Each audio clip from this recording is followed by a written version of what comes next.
Hello everyone, and welcome back to another video. This is the 35th episode of the story, where Naruto is raised by Jiraiya and Tsunade. Remember to like, share, and subscribe to the channel after watching the video. So, let us begin.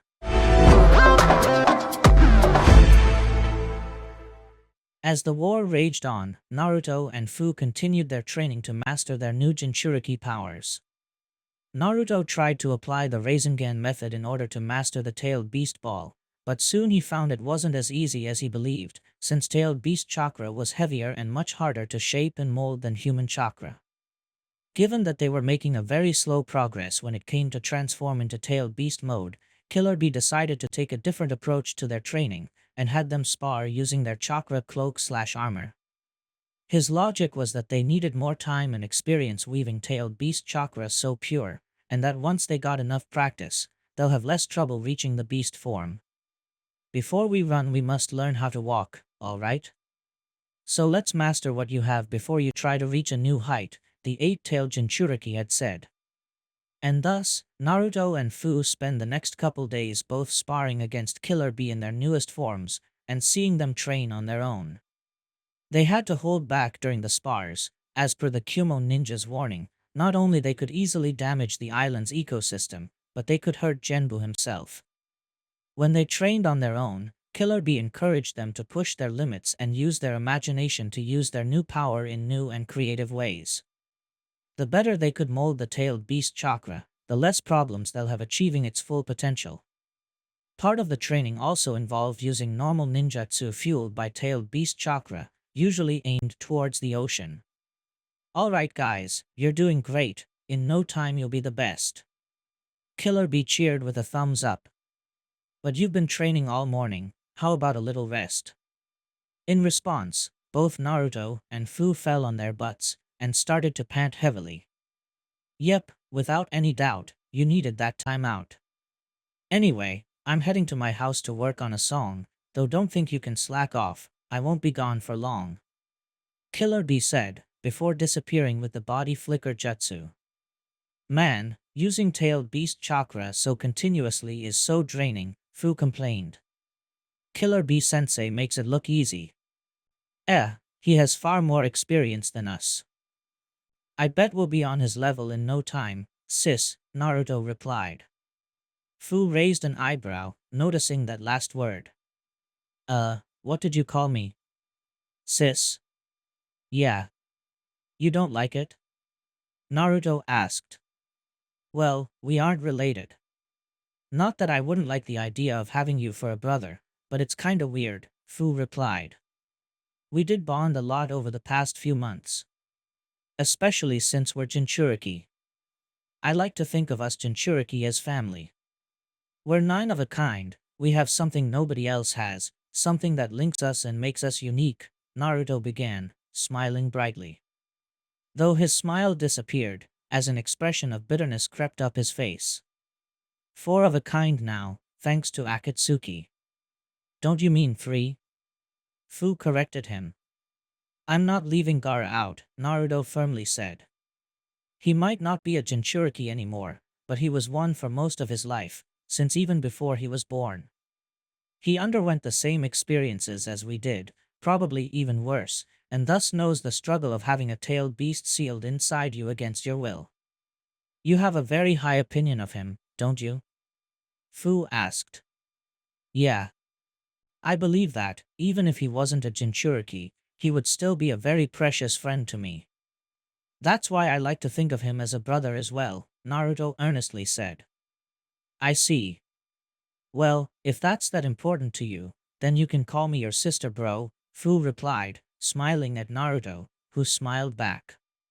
You know, I always wanted to have a little brother, however. Naruto's smile disappeared the moment Fu's smile turned into the most evil smirk he ever saw. In a flash, Fu was onto him, a strong arm wrapped around his neck while she used the other to give the blonde a noogie. A little brother to torture to no end. Mwahaha. Fu laughed maniacally, as she harshly rubbed her knuckles on Naruto's head. Feel my sisterly love. Ack. Get your hands from me, you maniac.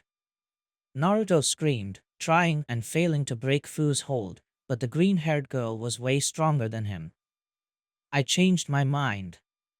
Kaida is the only sister I want. Oh no, no take-backs. I'm your sister now. Fu laughed as she continued her playful torture. Eventually, she decided to release the blonde, who indignantly protested about Fu's childish antics, while the Taki Kunoichi laughed her ass off. You're a psycho, did anybody tell you that? Naruto asked, rubbing his sore scalp. Fu shrugged. I've been called worse, she nonchalantly replied. Then, she rubbed her chin as she started to hink. Actually no, I don't think I've been called worse than a psycho. Are you this rough with Shino too? Naruto asked. Fu snorted, before smiling condescendingly at Naruto. Please, I'm much rougher with him. Then again, Shino is manly enough to take in all my love, Fu proudly said, though Naruto could see the faint trace of a blush crossing her face. Naruto was going to ask something, but he noticed how the green-haired girl's mood noticeably dropped. Now that you mention him, I wonder what is he doing now and if he's okay. Naruto mentally kicked himself for bringing up the topic of Shino in such thoughtless fashion.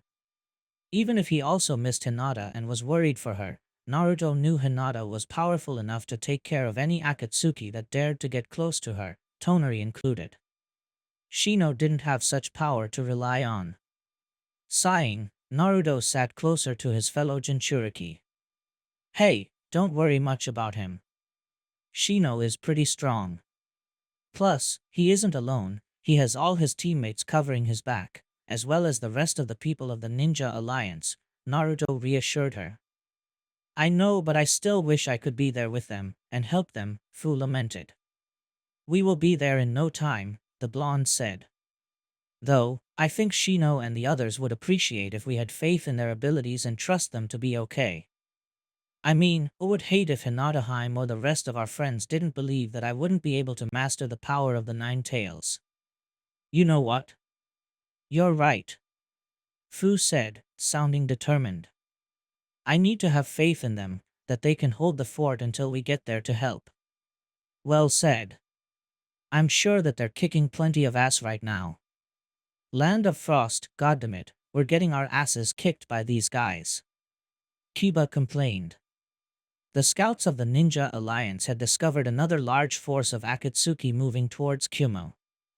This time, they were moving through the Land of Frost, the only way to access the Land of Lightning through land. Naturally, the Supreme Commander moved the closest division to the Land of Frost, the 5th Division commanded by Mifune, to stop them before they could set a foot on the Land of Lightning. This army of Akatsuki appeared to be stronger than the ones fought by Kuratsuchi and Mei's divisions. Even if their numbers were roughly the same, the quality of their troops was significantly higher. There were far more brute zetsus on the vanguard and many snipers on the rear guard, plus more of Tonari's moon puppets. Naturally, there were also multiple reanimated ninjas, especially Uchihas and Hyugas who died during the Uchiha coup d'etat a few years back. Soon the snowy forest became the third battlefield of the Fourth Ninja War. Kakashi's animal squad had little trouble fighting against white Zetsu clones when Konoha was invaded by Akatsuki. They even took some of the Zetsu merged mutants with some well-practiced teamwork and clever strategy. However, fighting against multiple brood Zetsu was proving to be a completely different beast to tame. Fire release, blistering firecat. Tamaki exhaled a massive wave of fire that took the shape of a giant firecat. The firecat dashed towards a trio of brood Zetsu, leaving a trail of burned grass and thawed snow, before it clashed against its target, resulting in a fiery explosion. However, when the smoke vanished, while the giant Zetsu had burns over their bodies and some parts of them were still on fire, the damage appeared to be minimal. The closest brute let out an inhuman roar, and slammed the ground with both fists.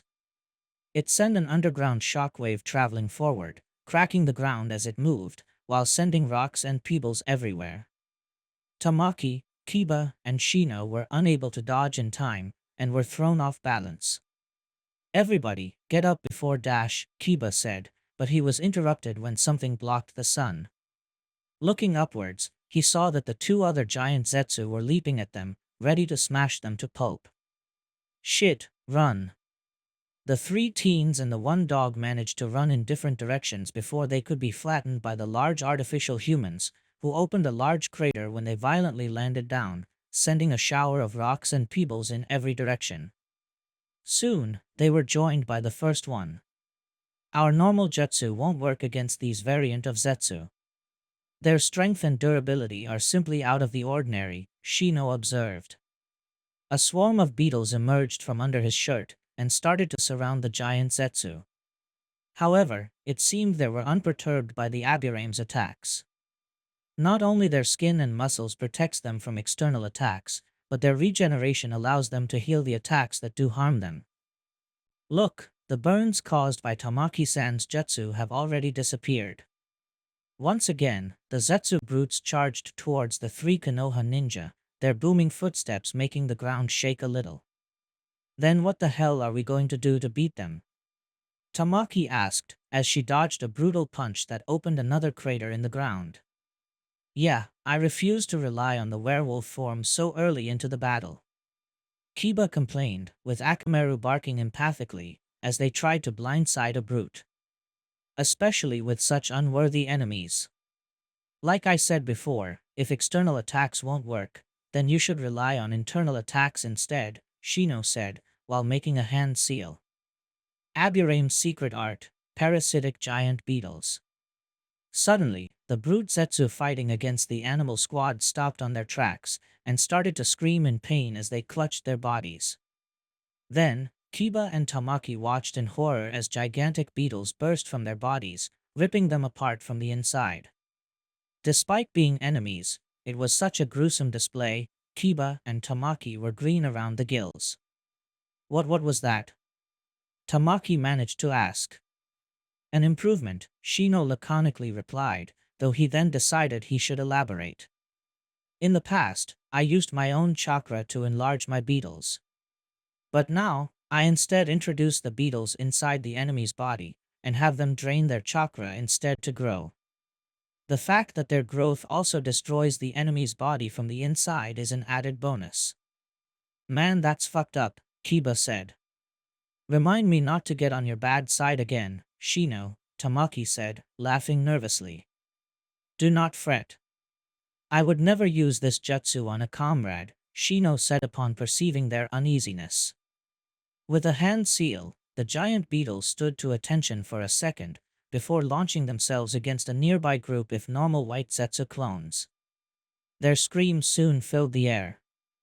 Plus, we're in a war, fighting against an enemy that won't hesitate to throw at us everything they have. You should use your strongest jutsu from the get-go if you feel it's necessary. Kiba let out a sigh. Well, guess I'll have to swallow my pure EH. Kiba interrupted himself in shock, as he started to shake. Alamaru whined at him. Kiba? What's wrong? A concerned Tamaki asked him. This scent it can't be, Kiba said almost in a whisper. Well, look at that. We meet again, Kakashi's brats, a familiar deep voice said. Turning around, they saw Kakuzu, strongly gripping a terrified Kyumo ninja by the neck. In a second, he pierced his victim's chest with his hand, plucking his still beating heart out of it. A mass of threads crawled his arm, took the heart, and buried it under his skin, before stitching the gap in his body. And that's the fifth one, the former Akatsuki said, satisfied with his work, before tossing the now lifeless Kyumo ninja aside as if he was garbage. Now I'm ready to get serious. Kakuzu, Tamaki said. Of course Akatsuki would resurrect their deceased members. Kiba managed to shake off his shock, and put on a brave face. Well, it doesn't matter. We already beat you before, and we shall do it again. Plus, we're much stronger than we were when we first faced you. Kiba yelled, and Akamaru barked in agreement. I wouldn't be so sure, Inuzuka brat, Kakuzu said, as he started to menacingly advance towards them. You overestimate your contribution to that battle. It was mostly the Jinchuriki of the Seven Tails and the Hyuga girl with the Tensigan the ones who did me in, and I don't see either of them here. No ninja without that kind of power can face me and live to tell the tale. Plus, thanks to impure world resurrection, it's impossible for me to die even if you destroy all my hearts. Fire release, Great Fireball Jutsu. Kakuzu suddenly saw a giant fireball coming at him from above. Without panicking, he quickly made several hand seals. Water release, Roaring Waterfall. Kakuzu opened his mouth, expelling a massive cone of torrential water, easily putting out the fireball before it could reach him. However, the undead Akatsuki heard the noise of 1,000 birds chirping, and out of the water emerged a silver-haired ninja with his hand coated in electricity, leaping directly at him. Lightning Blade. Kakuzu managed to cancel his water jutsu and jump back just before Kakashi Hatake slammed his electrified hand on the spot where he was standing, releasing lightning bolts in every direction that teared the very earth apart. Of course, Hatake wouldn't be that far away from his students, would he? Kakuzu said with a chuckle. I see you still rely on that noisy lightning jutsu. They're right, Kakuzu. We already beat you once, and we will do it again. You are already a relic from a time long past when you were alive, Kakashi said, as he pierced Kakuzu with his glare, while his students moved to stand beside him, adopting fighting poses. We don't need Fu nor Hinata to put you down. You forget that this isn't like the last time. I'm far from the only enemy you have to face. In fact, Kakuzu's eyes focused on Kakashi. There's a certain somebody who has been revived for the express purpose of fighting you, Kakashi. As soon as those words left Kakuzu's lips, a man in a Konoha uniform with white hair dashed past him and charged at Kakashi, wielding a tanto that left a trail of white light as it moved. Kakashi was fast enough to pull a kunai and parry the blow before it could cut him open, but the force of the stranger's onslaught was so big, Kakashi was pushed away from his students. Kakashi-sensei. Tamaki screamed. Wait, who the hell is that guy? Kiba asked. At first Kakashi didn't notice who was this new enemy, but after refocusing his sight on him, the silver-haired jonin felt his heart skin a beat. Looking at him with an expression of sorrow was a man with white hair tied on a spiky ponytail that resembled an older version Kakashi. Father? Kakashi stammered. Hello, son. Despite the horrible circumstances, I'm happy for the chance to see you again. You've grown quite a lot, the reanimation said, letting out a tear. Kakashi was too stunned to say anything, though fortunately, not enough as to not defend himself from Tsukumo's flurry of swipes, who pushed Kakashi even further away from his students. One of them had already realized the identity of the newcomer. That's Tsukumo Hatake, the White Fang of Konoha, Kakashi-sensei's late father, Shino said, as he adjusted his glasses. A hero of the Second Ninja War, strong enough to be considered a candidate for Hokage. Then there's no way Kakashi-sensei can beat him alone. Come on, we need to help him. Tamaki urged, as she was ready to go after her sensei.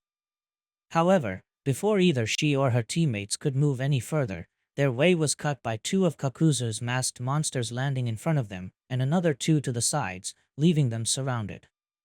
I'm sorry, but I'm afraid I can't let you leave, Kakuzu said in a mocking tone. Let's give the White Fang and his son some privacy to catch up. Don't worry about your sensei, you will die much sooner than he will. The four masked monsters charged at Kakashi's students. Meanwhile, at another side of the battleground, Mifune, commander of the 5th Division, was leading his fellow samurai against an horde of white Zetsu clones, supported by several Zetsu brutes, and some moon puppets. The white Zetsu were able to morph their arms into long organized blades to parry the swords of the samurai, and use them to try and skewer them. The shogun of the Land of Iron was trading blows with a couple of moon puppets, one of them fighting in close combat with a sword made of golden chakra, while another peppered the area with explosive spheres made of the same chakra as well. For not being human, I admit you have quite some dexterity, Mifune said as he parried a blow from his enemy, his own katana glowing blue as he channeled chakra through it. The puppet pushed the katana away and delivered a brutal kick to the old samurai's stomach, tossing him into the ground.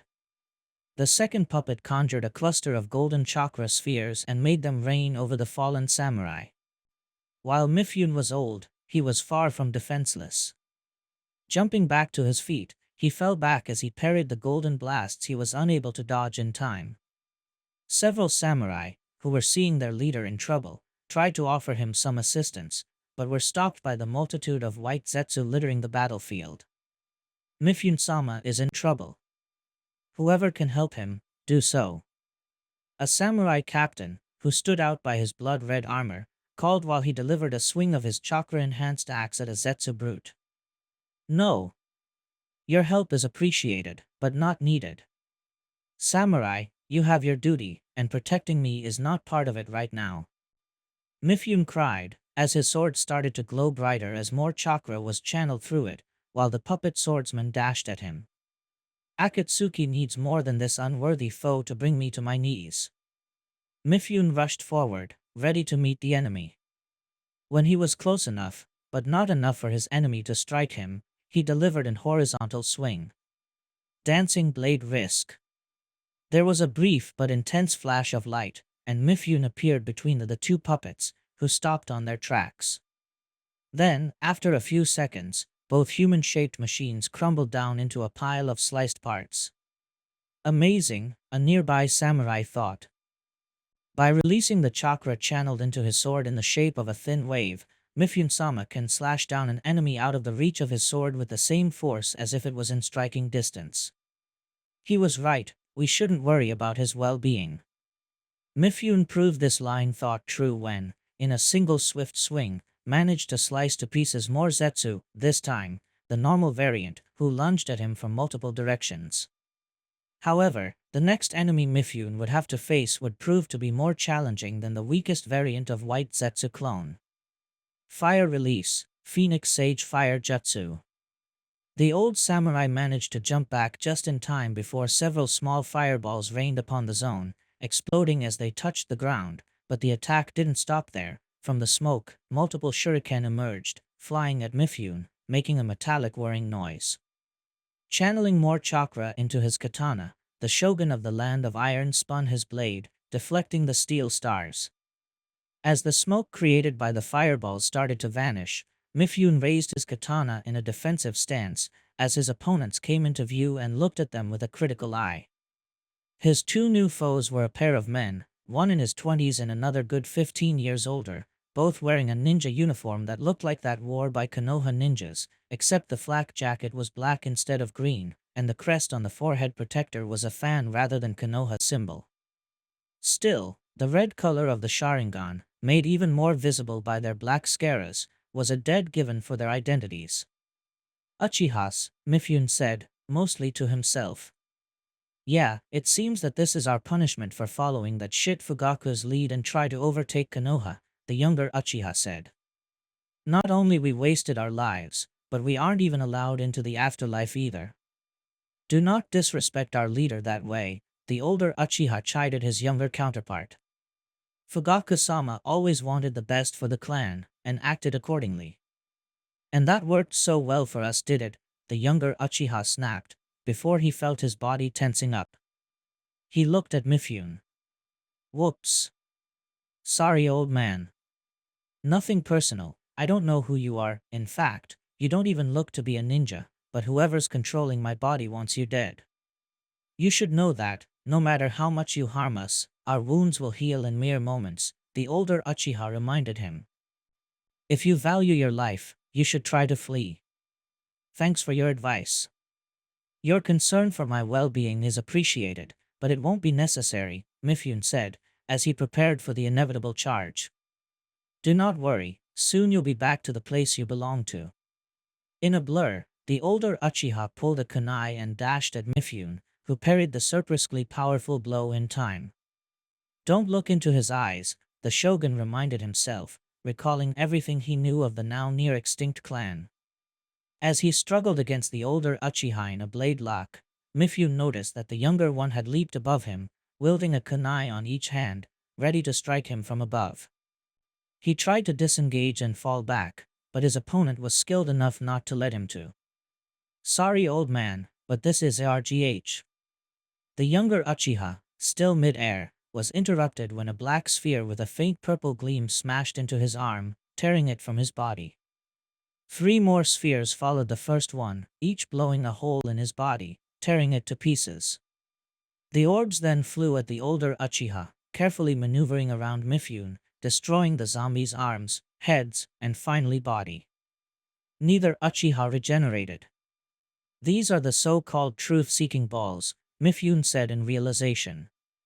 Then that means, and, you're welcome, a youthful voice said. Mifune looked upwards, and saw Hanabi Hyuga floating above him, hands on her hips, and one leg slowly raised, her body language displaying the typical cockiness you get by mixing unbound power and youth. The 4 truth-seeking balls quickly returned to her, placing themselves behind the young girl's back. Hanab Hyuga, Mifune said, as he locked eyes with her. While I appreciate your assistance, shouldn't you be in your post above the battlefield? That's why I wanted to talk with you, Commander. You see, I caught a pretty big force of flying Zetsu coming here from the south, Hanabi said, Mifune opening his eyes wide. Soon the skies will belong to Akatsuki. I will try to hold them back, but I alone won't be able to take care of such a multitude.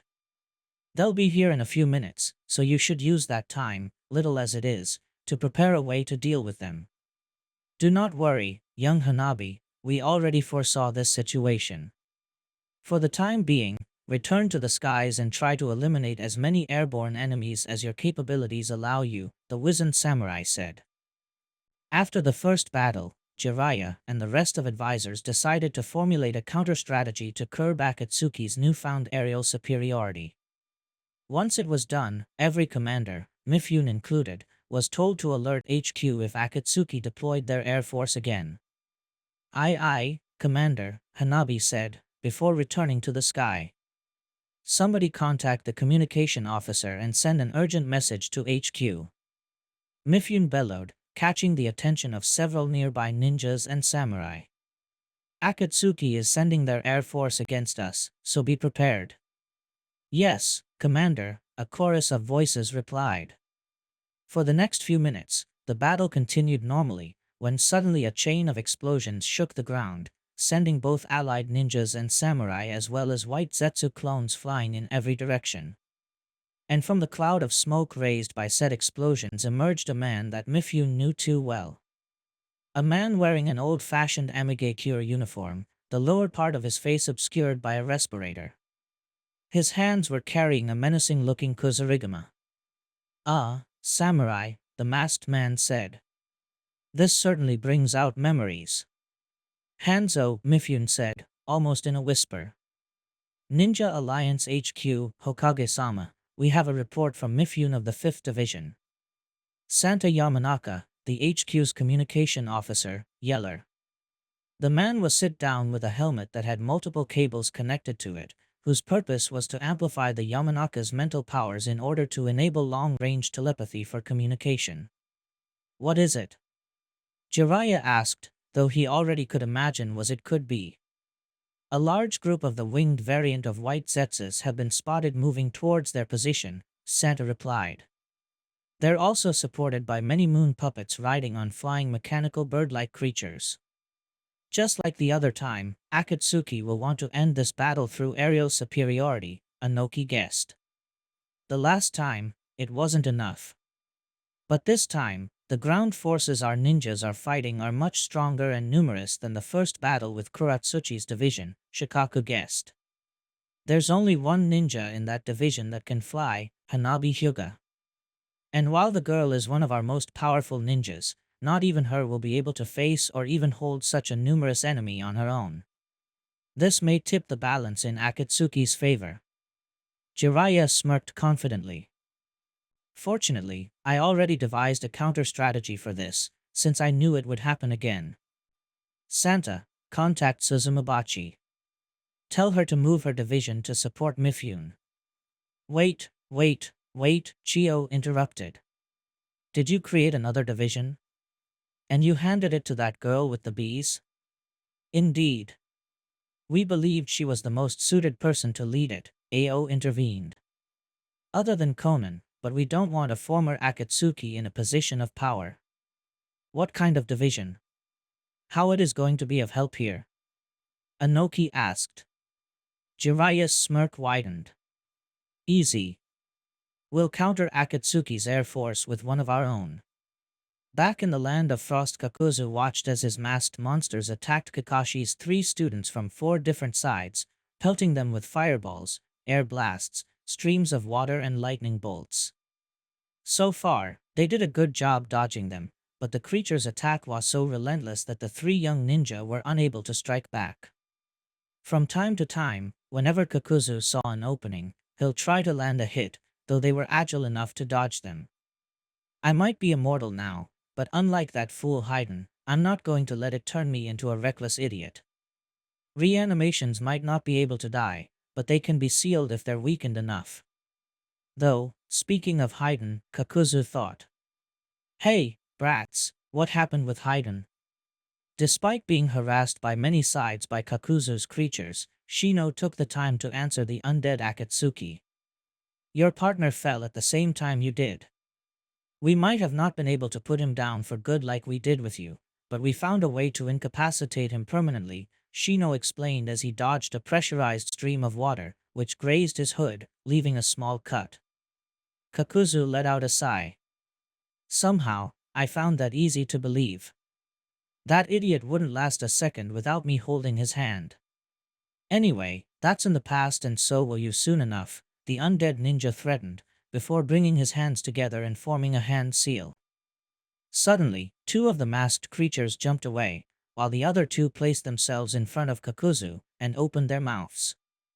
Shino immediately recognized what Kakuzu was trying to do. Kiba, Tamaki, watch out. Those masks are the ones using fire and wind release. He plans a combined attack to unleash a blaze of fire with a wide arc of effect, Shino said. He bit his thumb and made a 5 hand seals, before slamming his palm into the ground. Summoning Jutsu. While fire and wind were building up on the monsters' mouths, a giant beetle appeared under Shino's feet. Quickly, get on the dash, too late. Die. Kakuzu said. The 2 masked creatures unleashed a stream of fire and a cone of gale-forced winds. The 2 attacks merged, the wind amplifying the fire, generating an impressive wall of fire that expanded in a cone forward, scorching the earth as it moved, as well as consuming every tree or plant it touched almost instantly. Shino's beetle took no time to fly upwards, narrowly avoiding the wall of fire, but the same couldn't be said of Kiba and Tamaki. No! Shino shouted from above. Kakuzu snorted a laugh, as he commanded his creatures to cease the attack. As the fire dispelled, it was obvious that nothing had survived the fiery assault. Well, 2 out of 3 with this attack. Guess taking down an aerial target is going to be a little dash. Suddenly, the ground started to shake, and cracks started to form in front of the masked creatures. Kakuzu immediately realized what was coming, but wasn't fast enough to command his monsters to dodge, as 2 tornadoes coated in electricity pierced them as the loud screech of 1,000 birds filled the air. Fong passing Chidori. Chidori drill claw. There was an explosion of thread, gore, and lightning bolts as 2 of Kakuzu's monsters were completely destroyed. The 2 electrical tornadoes stopped spinning, revealing to be Kiba and Tamaki. A second later, Akamaru climbed out of the hole Kiba emerged from. What the? Kakuzu asked in shock, stumbling back. His eyes looked at the holes from where the 2 young ninjas had come out. Oh, I see. You escaped from my wall of fire by digging underground. Clever. Very clever. And that jutsu that looked like Kakashi's, the hiding like a mole jutsu, is a very useful technique. Even if you don't have earth affinity, it can be learned quickly and used very easily, Tamaki boasted. And it's better for ambushes than the body replacement jutsu.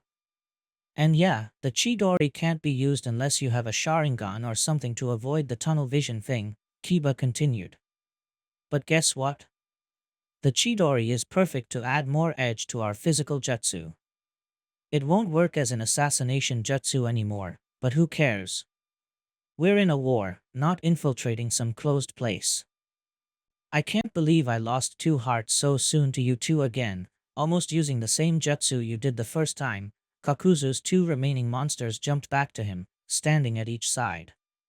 Shino's giant beetle lowered so it floated a couple meters above Kiba and Tamaki. You were very overconfident in your abilities and experience in life, and it seems that death didn't change such an attitude, Shino admonished. That's why you're destined to lose against us again. We're much stronger than we were when we battled with you and Haiden in Taki. Well said, Shino. Tamaki agreed. As they prepared to strike Kakuzu and his 2 reanimating creatures down for good, the sky suddenly darkened. Looking up, the members of the animal squad saw a mass of flying white Zetsu clones flocking the sky. Well, look at that. Some excellently timed reinforcements. While you have fun dealing with them, I think I'll restock on the hearts you made me lose, Kakuzu said, as he looked around. Yes, there are many ninja already dead around that won't miss their hearts, he said before leaping away, his masked creatures trailing behind him. Hey, get back here, you bastard. Everyone, after him. Kiba yelled, Akamaru loudly barking in agreement. However, before they could run after the undead Akatsuki, the 3 Konoha Chunin were stopped by several flying Zetsu swooping at them from below. High in the sky, Hanabi was trying to hold back the horde of flying Zetsu from reaching the ground. She decided that using her most powerful jutsu so far would be a good way to thin their numbers. Turquoise will reincarnation explosion. Hanabi's 4 truth-seeking balls spun around each other, coming closer until they merged into single energy orb. Said orb exploded into a torrent of light blue flames that spreaded forwards in a wide cone. Many flying Zetsu were caught by the blue blazes, being reduced to ashes almost instantly. However, once the flames dispelled, Hanabi saw much to her shock and frustration that many more still remained, flying at her while hollering something the young Hyuga couldn't understand among so much noise. She made several hand seals as fast as her hands allowed her, and generated 4 more truth-seeking balls.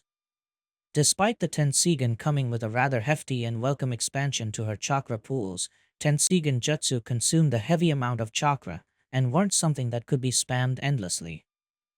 Given how relatively little that first jutsu did to the enemy, she better approach this more carefully. Okay, that didn't do much, but what can IYOWCH? The young Hyuga shouted as a golden chakra blast grazed her skin. What the hell? Focusing her sight on the direction from the blast, Hanabi saw several moon puppets riding flying mechanical contraptions, while also preparing a barrage of blasts. Ah damn, I forgot about those guys. They're far more troublesome than the Zetsu. And if I focus on them, the flying Zetsu will go after the people fighting on the ground. Well, I guess there's no trying to fool myself into thinking I could hold this many enemies on my own.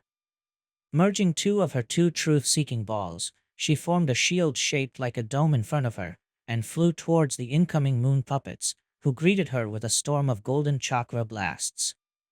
However, her improvised shield was enough to block the enemy's attack, and slammed her shield into the closest enemy, destroying it to bits. She then split the shield back into the orbs, shaped them and the other 2 into spears, and threw them into different directions, impaling the puppets and reducing them to small pieces of scrap. Not all the flying Zetsu dived down, though. Some of them remained in the air, waiting for the puppets to offer an opportunity to strike. And now that the brown-haired girl was no longer using those pesky black orbs for protection, it was time to attack. She's vulnerable now. After her, a voice said. Not as vulnerable as you think. Hanabi retorted, as she started to spin around while releasing chakra from every tenketsu. Soon, she turned into a spinning sphere of chakra.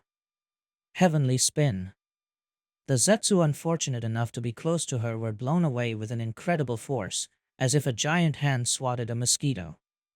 Those not as close but still near were also blown away by the jutsu's shockwave, though many recovered just as fast. Then, Hanabi's spawn speed started to drop. Now she's defenseless. Go, another Zetsu said. Huh. Hanabi asked, before she realized mid-spin that the Zetsu was right. Ah, shit. Hanabi cursed, forcefully stopping her spinning, which resulted in a brief feeling of dizziness. Having seen the white Zetsu flocking towards her, but not having the time to recall her orbs, she thrust an open palm in their direction. Vacuum palm. Hanabi released a powerful conical vacuum wave towards the white Zetsu, managing to violently push backwards many of them, but did little to stop those on the back, as well as those who dodged, who were starting to converge on her. Come, truth-seeking balls, come back to, huh? Hanabi asked, as her expanded vision noticed something floating above her, a blue-haired woman flying thanks to large wings made of paper attached to her back. While she didn't met this woman, she had an idea of who she was. Paper drizzle.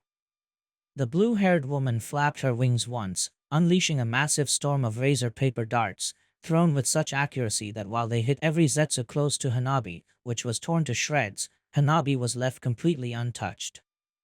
The woman then lowered to Hanabi's altitude, floating beside her. "Are you okay?" she asked.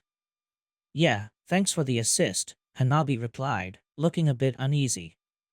"You're the ex-Akatsuki, right?" "Conan." "Yes," was her only answer. Hanabi's stare darkened a little. "My sister told me about you. She fought you and the one with the Rinnegan once. She barely made it out alive. You must be talking about Hinata Hyuga. And if you have a Tensigen, you must be her little sister. Though I'm afraid I don't know your name." "Hanabi," the young girl replied. "Alright, Hanabi-san. I'm not going to apologize for fighting your sister that one time.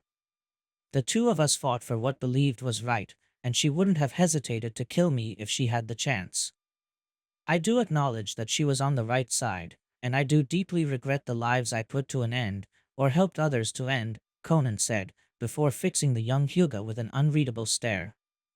"I do hope that for as long as the war lasts, we can cooperate so this conflict can end as soon as possible. And once such thing happens, if the two of us are alive and want to settle the score, I'll welcome you to fight me." Hanabi crossed her arms and frowned. "I do know that Akatsuki is the biggest threat right now, and you're important to beat them, so you won't have to worry about me trying to kill you in the middle of the battle and passing it off as an accident or whatever. Though, I may take on that offer once the war ends." Conan wordlessly nodded, and looked forward, where more flying Zetsu had gathered. They were all fixing Conan with a hateful glare. "You! What are you doing here? You betrayed us." "No one betrays Akatsuki and lives. Traitor! Traitor! Traitor! Traitor! Traitor! Traitor! Traitor!" All the flying Zetsu fell prey to a collective rage, as they all swarmed towards the two floating kunoichi. Hanabi was a little startled, but Conan's face remained stoic and unimpressed. Her wings started to flap, releasing more small paper sheets like a bird molting its feathers. Said sheets of paper folded themselves into butterflies, and started to flock around the incoming Zetsu. "Your words mean nothing to me.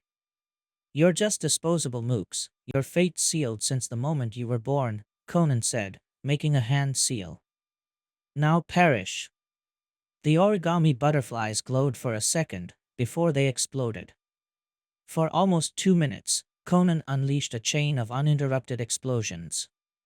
The Zetsu unfortunate enough to be caught by the blast screamed in agony, but their voices were drowned by the thunderous explosions. By the time they ended, there were no Zetsu left. Those had survived got the message, and realized that Conan was too much for them. "Wow," Hanabi said in awe. "The skies are clear. Ninja Allied Air Force, advance and support the ground troops," Conan said.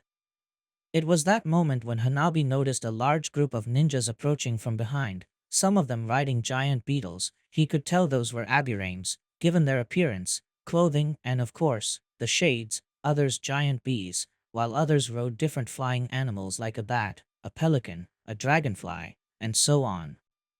The one leading the division was an IWA kunoichi riding on a giant bee. Squads 3 and 4, make sure the sky is free of the Akatsuki, the IWA woman commanded.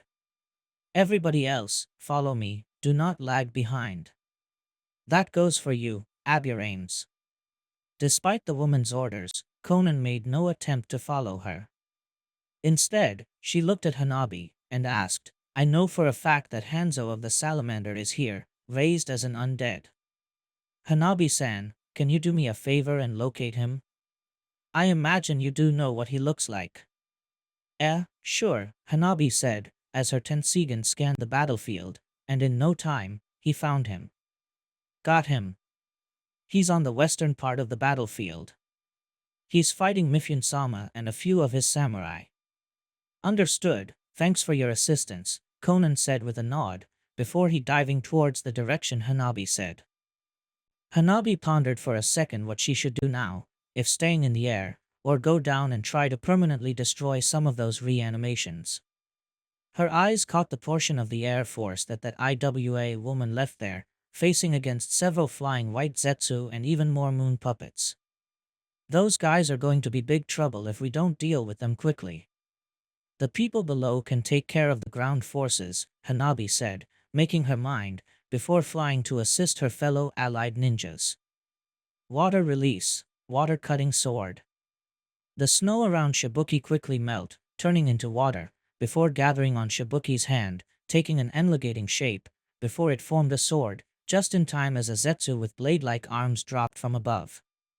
Despite being made of water, said sword proved to be as hard as steel, and effectively parried the blow from the organic blade. The two of them struggled for a bit, before Shibuki managed to push the Zetsu back. Undeterred, the archetypical human charged again, letting out a primal yell to intimidate his opponent. Shibuki, however, ducked the incoming swing, and with a strike of his own, separated the upper half of the artificial creature's body from the lower part, killing it instantly. Okay, that was one, Shizuki said, panting a little, as he looked around. His eyes were not so greeted to the sight of many more Zetsu fighting allied ninjas, as casualties for both sides happened each second. Thousands still left. As the Takigakure leader scanned the battleground for his next target, maybe ninjas of his own village that may need his help, something drew his attention, several allied ninjas fighting against a single opponent he couldn't see, but instantly recognized the jutsu he was about to use. Water release, lotus light rupture. Droplets of water started to form around the group, which took the form of lotus petals. Said water petals started to spin around, unexpectedly exploding when they touched their unfortunate victims. Shibuki paled upon seeing that jutsu, not because of its sheer power, but because he already saw it before. And most importantly, who was the one behind its creation and use. As the young Takigakure leader ran forward, the smoke of the explosions faded away, revealing the caster of the jutsu, confirming Shibuki's fears. No, not you, Shibuki cried, as he tried to suppress the tears forming inside his eyes. Father, because in front of him, sporting cracked skin and black eyes, was a middle-aged man with graying brown hair, a brown goatee, wearing a Takigakure forehead protector around his head, as well as the Takigakure Jonin uniform. This was his deceased father Hizen, the previous leader of Takigakure, who tragically died during the Third Ninja War due to the backlash caused by the hero water. Hizen seemed to notice his son, and smiled wearily. Shibuki? Is that you, my boy? Hizen asked. Shibuki wordlessly nodded. I'm very happy to see that you're alive and well. And what a fine man you grew up into. Despite the sincere praise, Shibuki flinched at those words.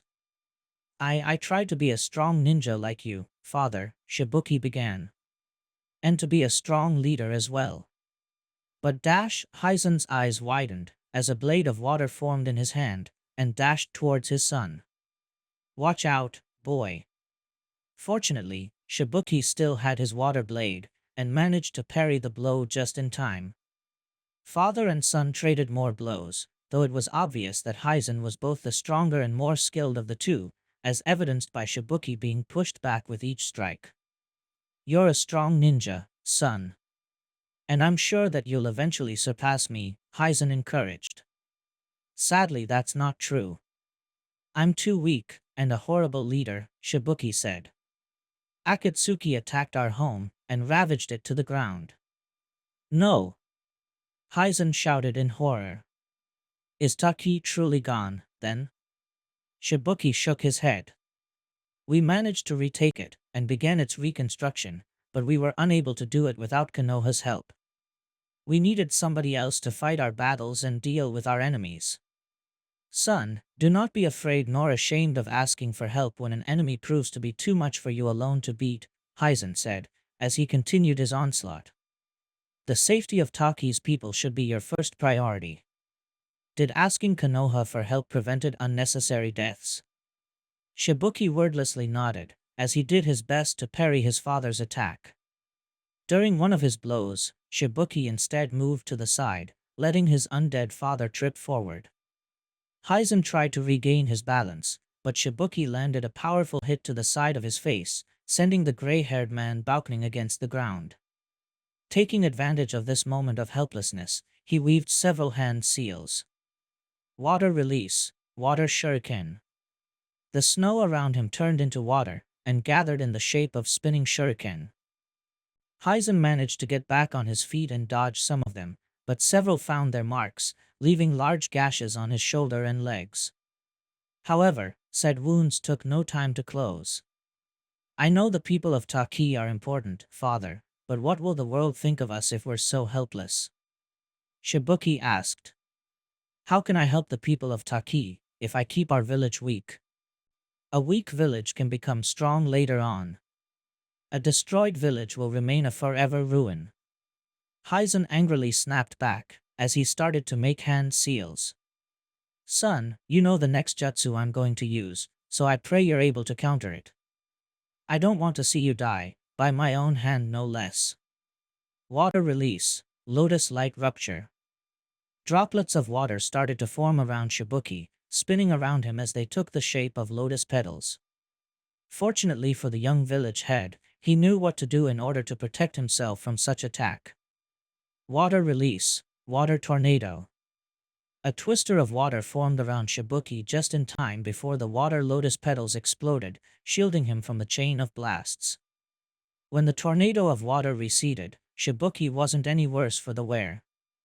That's my son, Hyzen whispered, smiling in satisfaction and some pride, before the two of them continued their duel.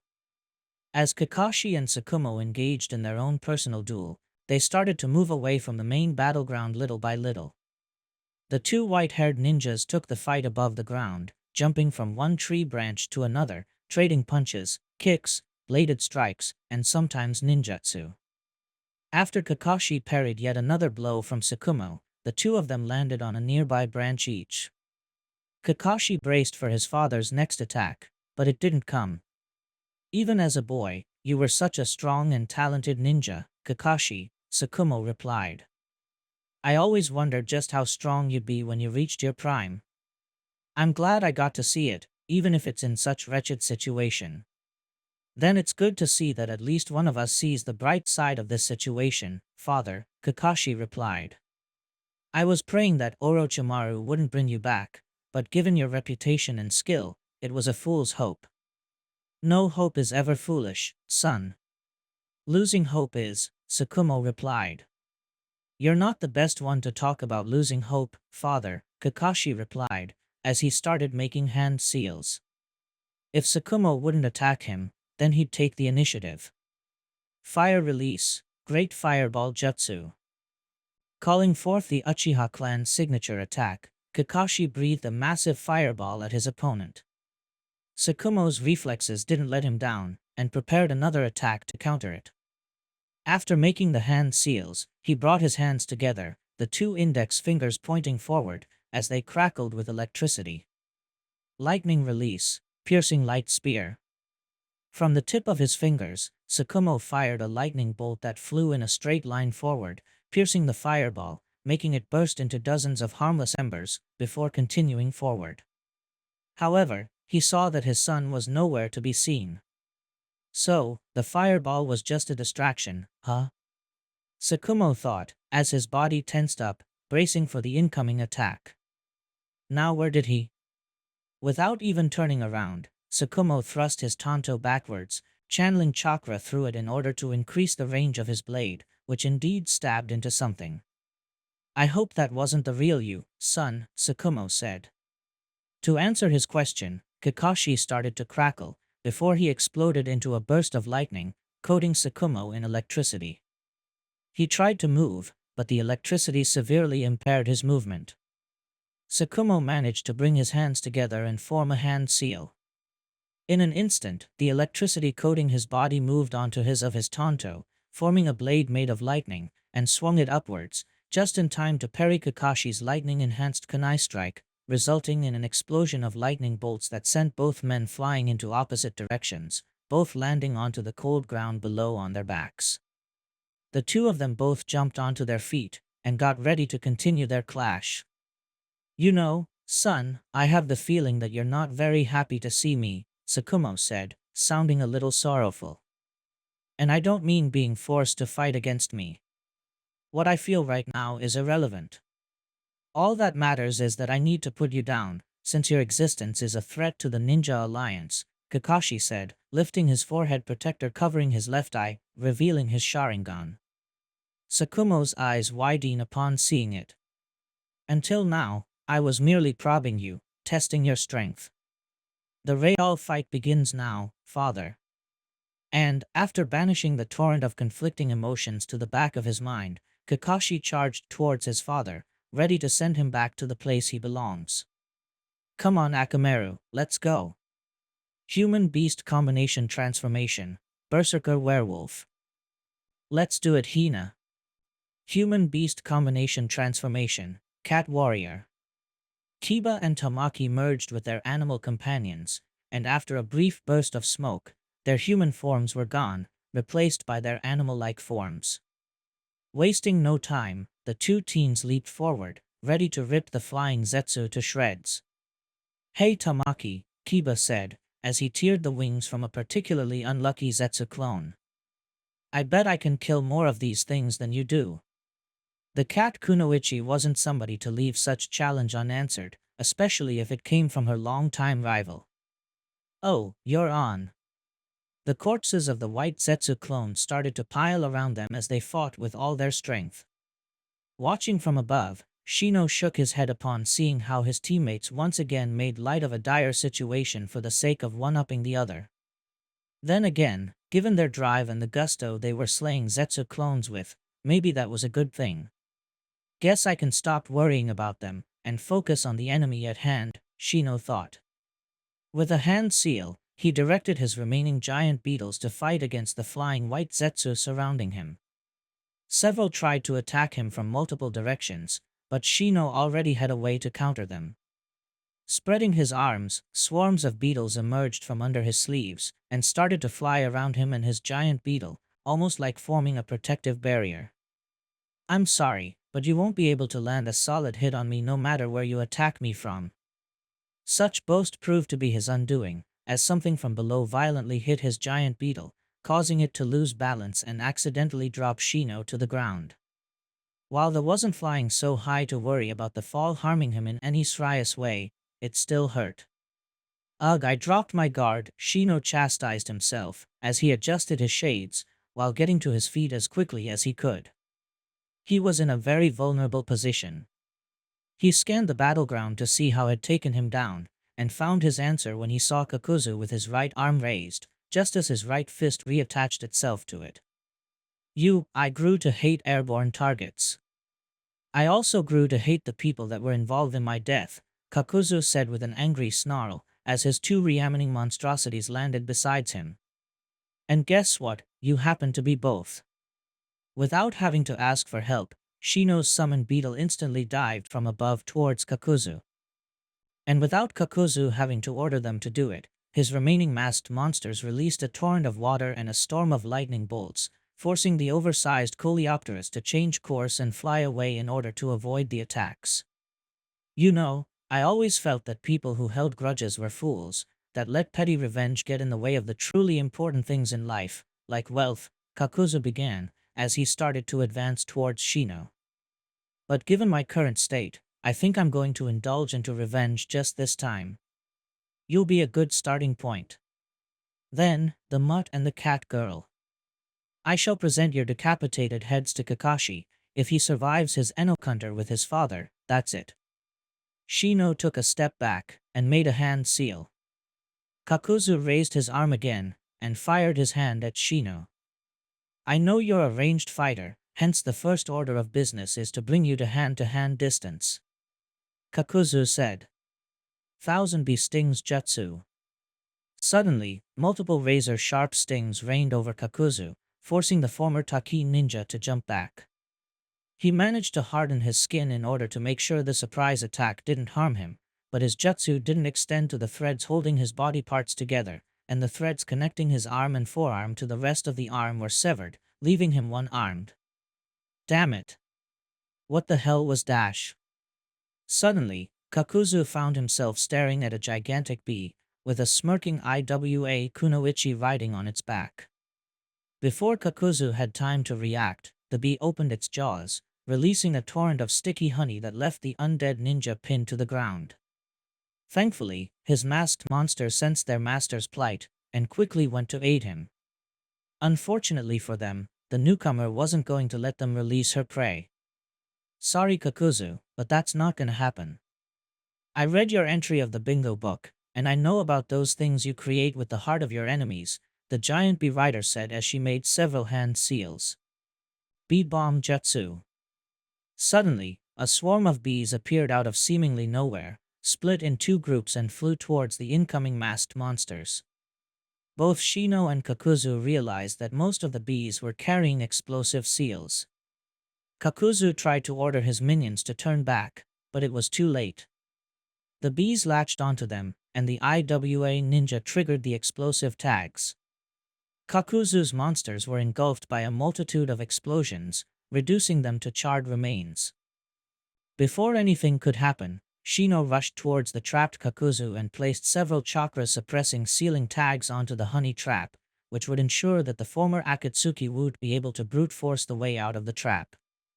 The giant bee lowered its position almost close to ground level, and Shino could hear the woman letting out a mocking laugh. An aburame saved by a member of the Kamizuru clan, the woman said in an almost taunting manner. And not just any aburame, but the heir to the clan. How does it feel? Shino adjusted his glasses and looked at his savior. She recognized her as Suzumabachi Kamizuru, current leader of what was left of the Kamizuru clan. Regardless of our respective clans' past history, I will always be grateful towards anybody that helps me in battle, Shino said, before crossing his arms and scowling a little. However, you should do good in revising that attitude. We're allies now, fighting an enemy unlike any other. Petty squabbles have no room in the battleground. Shino's dressing down erased Suzumabachi's smirk of superiority, and scoffed at him. HMPF. You Konoha scum are always so self-righteous. I think I wasted enough time with you, brat. I have a battle to win. As Suzumabachi and her giant bee returned to the skies, Shino shook his head before looking for his next opponent. A Sharingan, Sakumo said, dumbfounded. Just how? Did you take it from an Uchiha corpse or something? How is that the clan allowed you to keep it? First of all, this eye is the parting gift of a precious friend, Kakashi began. He repressed the image of Obito as a member and currently leader of Akatsuki. Even to this day, even after fighting him, he still had a hard time reconciling with the fact that his teammate and the monster who started this war were the same person, and sometimes he refused to believe they were one and the same. And second, the Uchiha clan no longer exists. As a big clan, at least. Their numbers can be counted with one hand. I did see plenty of Uchiha among the reanimations, Sakumo began. Many Hyugas as well. Son, just what happened to Konoha? Plenty of disasters befell the village. Fortunately, we managed to endure, and came out stronger as a result, Kakashi replied. It's a relief that at very least, you're still alive and well, Sakumo said, as his body tensed, ready to attack. Make sure my body doesn't betray such statement.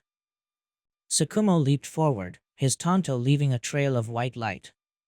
Kakashi parried once again his father's weapon, and pulling a second kunai, he counterattacked with a series of quick swipes that Tsukumo expertly parried, even knocking a kunai out of his hand. Kakashi wasn't deterred, and before parrying another blow from Tsukumo, he pulled another kunai and used it to stab his father in the neck. Tsukumo was fast enough to catch Kakashi by the wrist before he could do such a thing. It was then when Tsukumo realized that the second kunai had an explosive tag attached to it, which was already ignited. He opened his eyes widely and tried to tell his son to avoid the explosion, but it proved to be unnecessary, as Kakashi disappeared in a cloud of smoke, leaving a log wrapped in more explosive tags. There was an explosion, followed by a chain of more blasts, so powerful and in so quick succession that they took down several trees, clearing out a small area of the snow-covered forest. From the ensuing cloud of smoke, Tsukumo emerged, landing on the giant crater formed by the explosions. He wasn't incapacitated as Kakashi was hoping, but he definitely was far from unharmed. He was missing a whole arm, the one he was holding the white chakra saber with, as well as several chunks of his body, including part of his head. Such damage would have been enough to kill a normal man, but alas, it was insufficient for a reanimated ninja. Still, I managed to weaken him enough. All he needs is the final blow. Kakashi thought, as he dashed at Tsukumo from behind, his Sharingan focused on his still regenerating form, while electricity coated his right hand as he readied his signature ability. Lightning Blast Dash, Lightning Release, Lightning Flash. Tsukumo's body crackled with electricity for a fraction of a second, before a bright white light engulfed the area.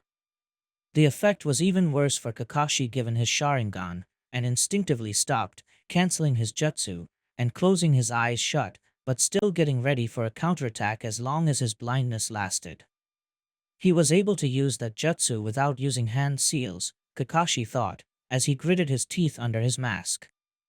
Was he always this good, or am I underestimating him? Kakashi opened his eyes slowly, and was greeted by a blurry sight. The copy ninja directed chakra into his eyes in order to restore his eyesight faster, but when the blurry vision was gone, so was Tsukumo. You're fighting full of anger, son, Kakashi heard Tsukumo's voice. He tried to pinpoint its location, but was unable to track it. It felt like it came from multiple directions at once. You're letting your emotions cloud your judgment. I'm fighting my long-deceased father that killed himself when I was a mere child. Kakashi fired back in an uncharacteristical display of anger. Excuse me if I'm not a paragon of stoicism. Yet I have the feeling that your anger isn't entirely directed at the man who orchestrated this scenario, but at me as well, Tsukumo said. Am I right, son? Just keep talking.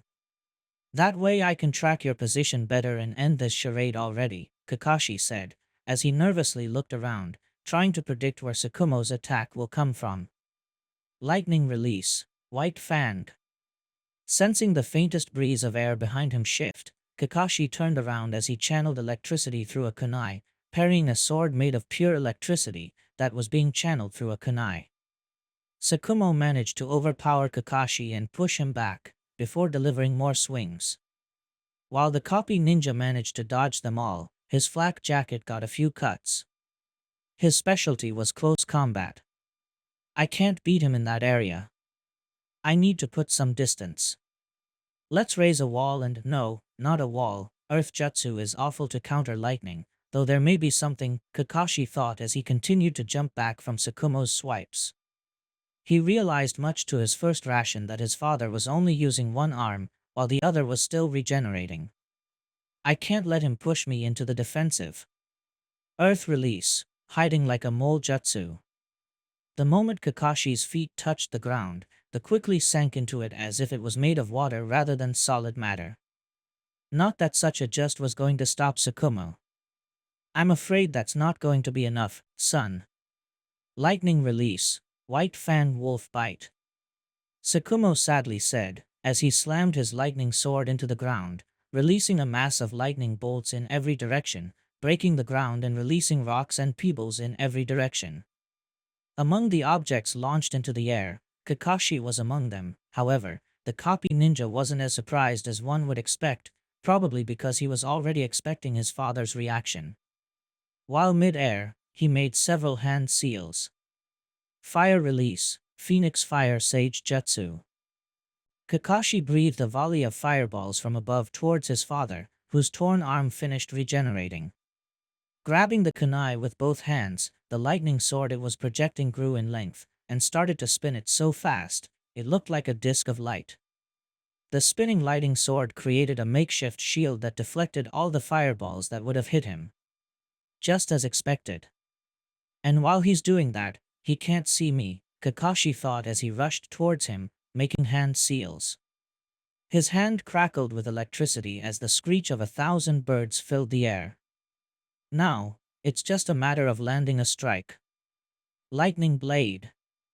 As the white fang stopped the spinning, Kakashi thrust his lightning-coated hand into Sakumo's midsection. However, Sakumo was fast enough to use his elemental sword's remaining momentum to move it down and intercept Kakashi's attack. "I know you're another clone," Sakumo stated. "Then this may not surprise you," Kakashi said, before he exploded into a mass of lightning surrounding Sakumo. However, the lightning clone's discharge was deflected by his lightning sword and failed to do any harm.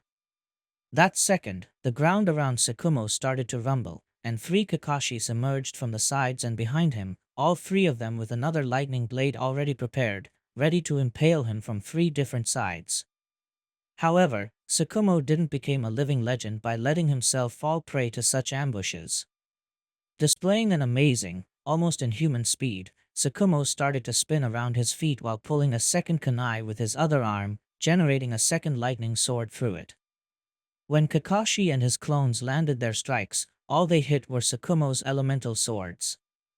The energy clash between all the lightning jutsu resulted in 3 explosions that destroyed Kakashi's shadow clones, while launching the real one several meters back, painfully bouncing a couple times on his back. "When you were a kid, you told me you wanted to fight me when you were old enough," Sakumo recalled, his eyes glinting with a sad light. "I presume that this is not what you were expecting, were you? Are you talking about the beating you're giving me, or the fact that you're a reanimation under the control of one of Konoha's greatest traitors?" Kakashi bitterly asked, as he shook off the pain and got back on his feet as best as he could. "Son, you can't beat me if you keep fighting like this," Sakumo said. "Shut up. You're nothing special. People might have called you a legend, but I've seen ninjas that could wipe the floor with you," Kakashi seethed. "And you would have seen them, have you not took your life like you did?" Fueled by anger, Kakashi charged forward. Sakumo smiled inwardly. So, that was what was keeping his son from doing his best. Now that he had that hint, there might be some hope. At another side of the battlefield, other one-on-one duel took place. This time, between Hanzo the Salamander, former leader of Amigakure, and Mifune, the commander of the 5th Division. So far, the two of them limited themselves to armed combat, Mifune's katana clashing against Hanzo's Kusarigama, filling the air with metallic clanging noises every couple seconds. Samurai surely fell low if they are so willing to become a ninja's lapdog. Hanzo taunted, as he delivered a blow at Mifune's legs. The samurai expertly blocked before countered with a swing to his neck, which Hanzo parried with the chain of his Kusarigama. We samurai do not meddle in the affair of ninjas and nations that support or employ them. But this war isn't just a matter of ninjas. It's a matter of survival, for all of us. Hanzo swung the mace of his Kusarigama at Mifune's head. The old samurai managed to duck in time, and taking advantage of Hanzo being wide open, he stabbed his katana into the aim reanimation's gut. "That was a mistake, Mifune," Hanzo said. Suddenly, a purple gas started to leak out of the hole Mifune had made into the man's stomach. He didn't ask what it was, since he could figure it out, and jumped back as quickly as his legs allowed him to, praying that he didn't accidentally inhale some of the gas. So, even as a reanimation, Hanzo still keeps that black salamander poisonous gland, Mifune thought. "It was careless of me not to assume that. Mifune-sama, a nearby samurai called while tossing his leader a spare samurai helmet. The shogun of the Land of Iron took no time to put that helmet on, given that it had a gas mask built on it as well. After thanking his fellow samurai, Mifune looked at Hanzo, who was in the process of making a chain of hand seals. You might have stopped me from making hand seals with your twice-damned Iajutsu, but my poison bought me all the time I needed to do this. Hanzo finished, before slamming his hand into the ground. Summoning Jutsu. There was a burst of smoke, and the next second, Hanzo was standing on top of Abuse, his feared salamander summon. Upon seeing this, Mifune gripped the handle of his kanata tightly, not taking his eyes from his opponent. The fight had become much harder now. Everybody, stay away from Hanzo. Only samurai, or those who are able to avoid the poison of his salamander should face him. Mifune shouted. How brave. Telling the others to save themselves, instead of asking for help when it's obvious that you need it, Hanzo observed. You samurai didn't forsake your honor, I can concede that.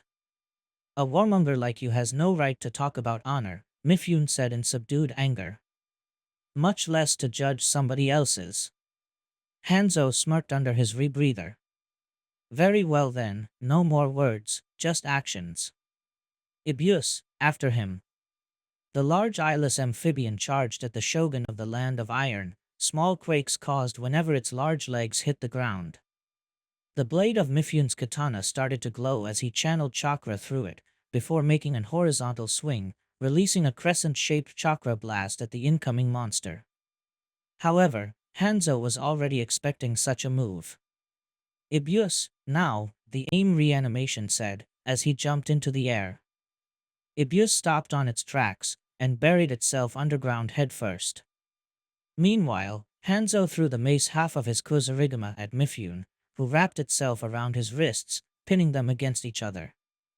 Upon landing, Hanzo pulled the chain towards him, but Mifune managed to resist and didn't bulge. Your resilience is worth praising, samurai, but this is your end. Abuse, get him. Hanzo ordered. The ground beneath Mifune's feet started to shake, as he knew what was coming. He tried to break free from the chain binding his wrists, but Hanzo's pull was too firm. Paper chakram. Suddenly, a large sharp ring made of paper descended from above, cleanly cutting the chain holding Mifune in place, and the old samurai managed to jump backwards just before Abuse emerged from underground and tried to swallow him whole. Where did that attack came from? Mifune thought, as he started to carefully look around, thought without taking at least one eye from Hanzo. Following the direction of the paper jutsu, Mifune saw a blue-haired woman floating above him, with 2 wings made of many sheets of paper coming from her back. While he never met her before, this woman met the description he had given of the ex-Akatsuki member that now worked for Konoha, Conan. Thanks for your assistance, he said, before smirking a little. Heh, this is the second time today that I'm helped by a flying kunoichi. You're welcome, Mifune-sama, Conan said, as she floated down. May I ask for a favor in return? I wish to deal with this opponent myself. I don't think I can allow such thing in good conscience. Hanzo is not an opponent to be underestimated, Mifune said. You're welcome to join the battle. I'm not somebody to be underestimated either, as many ninjas who fought against me can attest. Those who are still alive, regrettably enough, Conan replied, her amber eyes narrowing at Hanzo. Hanzo and I have some history together. I studied his fighting style in depth, and I have the perfect way to permanently put him down. Mifune looked at Conan, and could see the fire burning in her eyes. He knew that she needed more than a fiery spirit to defeat an opponent of such caliber, but then again, the shogun of the Land of Iron was also told of Conan's ninjutsu prowess, so it was likely that she could back up her words with actions. Wordlessly, Mifune fell back and went to look for another opponent, though he made sure to stay close in case the Bluenet may need his help.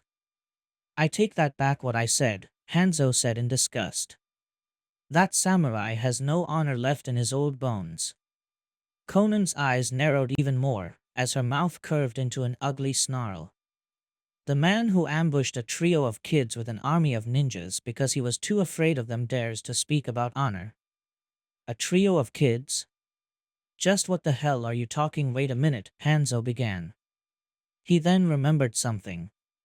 A flashback to some years ago. That man with orange hair, piercings, and purple rippled eyes. The very man who put an end to his life, and Hanzo, the man who fought and defeated the Sannin in their prime, the one who anointed them with such title, wasn't even able to touch him. His defeat was so humiliating, he was almost glad when his attacker put an end to it. Amige Cure, a few years ago, such a disappointment, the legendary Hanzo the Salamander, the purple-eyed man said, his voice deep and imposing. I guess if you aren't fighting against a trio of children with an army backing you up, your skills alone don't take you too far. And Jiraiya-sensei lost to you when he was in his prime? Disgusting. Trio of children? Jiraiya-sensei? Who are you? You came here to avenge him? Hanzo asked, the building panic not allowing him to think coherently. His many wounds didn't help either. Just what do you dash? Silence, his attacker said. He didn't raise his voice, but his commanding tone compelled Hanzo to shut up. I don't want to hear your voice anymore. I don't want to see you anymore. The mere thought that I once admired you makes me want to hurl. Your mere existence is blight upon this world that I plan to correct right now. Shinra Tensei. Those were Hanzo's last moments, who has been repressed the moment this cursed jutsu brought him to life, but the blue-haired woman's words brought to the surface of his mind. Then, another memory. An ambush he carried out alongside a Konoha high-ranked ninja named Danzo, against a trio of AIM ninjas that were growing in power and influence. Better deal with them now before they became a threat. He didn't remember much of that day, the horrible image of that grotesque giant statue as it massacred his ninjas, while letting out nightmarish roars replaced everything else. Though now, he could remember who were his targets, 2 boys, one with orange spiky hair, and another one a redhead, plus a blue-haired girl. A blue-haired girl with amber eyes. The same amber eyes that were now glaring daggers at him. Though while those eyes were full of innocence and fright, those eyes now reflected weariness, regret, and above all else, anger. You that day you're the girl I took hostage, Hanzo said in realization. Conan's snarl turned into a smirk of satisfaction, but her anger did not subside one bit. Good. So you finally remember us. You know, the first time Nagato wanted to deal with you alone.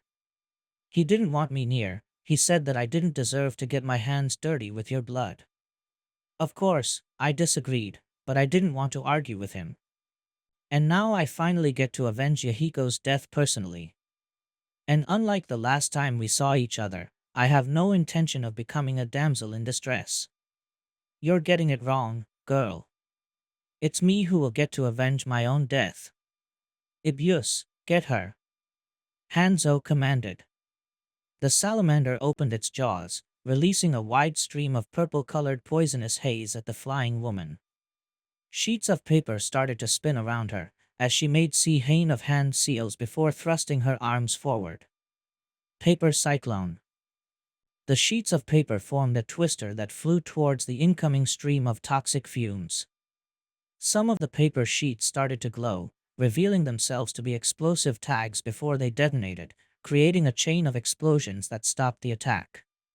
From the resulting clouds, the mace half of Hanzo's Kusarigama rocketed towards her, wrapping the chain around her ankle. With a mighty pull, Hanzo slammed her into the ground. First order of business, bring you back to ground level. Hanzo said. Now, for the second and final order of business, to deal the death blow. Fast as lightning, Hanzo dashed forward, and sunk the blade half of his weapon into Conan's neck. However, Conan's expression remained unchanged, and no blood seeped from her wound. Don't you think I know every one of your little tricks? Conan asked, as she burst into a mass of papers that enveloped the former AIM leader, forming a cocoon of paper around him. What I think is that you're underestimating me. Hanzo indignantly said as he made a hand seal and escaping the paper prison with the body flicker jutsu before the paper cocoon formed completely. I would never dream of underestimating you, Conan's voice said. Hearing that it came from above, Hanzo looked up and saw Conan floating above him, but the worrying part were the literally thousands of origami shuriken floating besides her. Now be torn to shreds and disappear. Motioning her hand down, Conan commanded the paper shuriken to rain upon Hanzo and his salamander. However, Hanzo had enough time to weave several hand seals. Fire release, multiple flame plumes. Hanzo removed his rebreather before unleashing a wave of fire projectiles towards Conan. The blazing missiles and paper shuriken met in the middle, resulting in a multitude of explosions. However, much to Hanzo's surprise, he saw that Conan's attack was overpowering his. What the? How can paper beat a fire jutsu? The reanimation panicked. How can this dash? Hanzo's thoughts were interrupted when the paper shuriken raining upon him suddenly multiplied by 100, quickly overpowering his fire jutsu before the attack reached him. He tried to jump back, but even if he only spent less than 2 seconds being pelted by the razor-sharp paper projectiles, it was still enough to torn him to shreds, just like Conan said. With plenty of deep cuts across his body and his 4 limbs completely rendered useless, Hanzo helplessly fell on his back. His wounds quickly began to regenerate, but the sight of Conan descending upon him, more papers fluttering around her, told him that he wasn't going to regenerate in time. The papers fluttering around Conan started to move around Hanzo, slowly wrapping around him, forming a paper cocoon. It's hard to believe that you were the same man who beat the Sannin in their prime. I didn't believe Nagato at first when he told me how easily he beat you, Conan began, as he looked at him with eyes full of contempt. Guess that you let your reputation precede you, and didn't keep your skills honed. Perhaps I did, Hanzo sadly admitted. He then looked at the papers quickly covering him, and realized of something. Though, before you seal me there's something I want to know, Conan didn't say anything, but Hanzo took her silence as a cue to ask. It's not that he was going to lose anything for doing so. What happened with Amige Cure? Hanzo asked. I saw some ninjas wearing the AIM uniform around. I tried to avoid them. How is the village doing? Nagato and I ruled the village after you were out of the picture, Conan began to explain, deciding to humor the old man's last request. Then Nagato died, and I'm the sole ruler of AIM. And as its village head, I pledged the forces of AIM, few as they are in comparison to the great villages, for the cause of the Ninja Alliance. I see, Hanzo said, looking somewhat relieved. Regardless of what I did, or said, if there's one thing you can believe about me, is that I cared about my village. Given that the village is now yours, make sure it stays strong and don't let the great villages stomp over you. That thing won't happen. Not just because of my leadership, Conan replied, but because I, alongside others, are helping to build a better world where the bloody conflicts from the past will remain forever in the past. Hanzo didn't say anything, and let the papers envelop him completely, forming the cocoon. Conan walked towards it, and placed a couple of chakra suppression seals, making sure that Hanzo wouldn't be a danger anymore. Nagato, Yahiko, Conan said, rising her gaze to the cloudy skies. I'll make sure our dream will come to pass. And this time, it will be done properly. Water release. Water bullet jutsu. Water release, wall of water. Shibuki expelled several watery projectiles from his mouth towards his father. Hizen expelled a wide stream of water that managed to stop his son's attack, and still had enough momentum to continue forward, forcing the young Takigakure leader to jump back, just as Hizen prepared his next attack. Watch out, son. The next attack is going to be a big one. Hizen warned, just as he finished the chain of hand seals. Water release, water dragon jutsu. The water of the previous attacks, plus the water from the recently melted snow gathered under Hizen, forming a tornado of water, which quickly took the shape of a serpentine dragon, with Hizen riding on its head. The dragon let out a roar before it lunged at the young Takigakure leader. While panicking, Shibuki decided to counter his dad's jutsu with a similar one. I can use that as well. Water release. Water dragon jutsu. Another dragon-shaped water construct of similar size formed from the nearby water and snow, and managed to intercept Hizen's dragon. While the two dragons struggled against the other, Hizen leaped into the air, and formed a sword of water on his hand. Damn it, the first attack was just a distraction. Shibuki inwardly cursed, his hand still locked into a seal, pouring chakra into the latest jutsu, before stumbling to generate another water sword to parry his father's incoming blow. Son, run! Hizen warned, as he was about to strike. Wolf Claw Strike. Hizen saw a white blur, followed by a loud metallic clang, and the next second, much to his shock, there was a huge, feral-looking werewolf with white fur between him and his son, parrying his blade of water with his bare claws, that glowed with chakra. The chakra glow increased, taking the shape of crescent-shaped energy blasts that violently pushed Hizen backwards. The sound of 1,000 birds chirping coming from above drew his attention, and saw what appeared to be a spinning drill coated in lightning falling on top of him. Lightning release, Chidori Drill Claw. Still, Hizen was quick enough to defend himself from the unexpected ambush, and formed more hand seals. Water release, Water Wall. Hizen expelled a torrent of water from his mouth at the spinning electric drill, both propelling himself to the ground, and pushing the thread away from him. The drill stopped to spin, revealing itself to be a girl with cat features, wearing bladed gauntlets. Both the cat girl and the werewolf landed on the ground on their feet, and rushed towards Shibuki. Kiba, Tamaki. Shibuki said, breathing heavily, still processing the fact that he was alive. Are you alright, Shibuki-san? Tamaki asked. I think we cut a little too close. A few seconds late, and who knows what would have happened. Kiba added. Shibuki let out a sigh.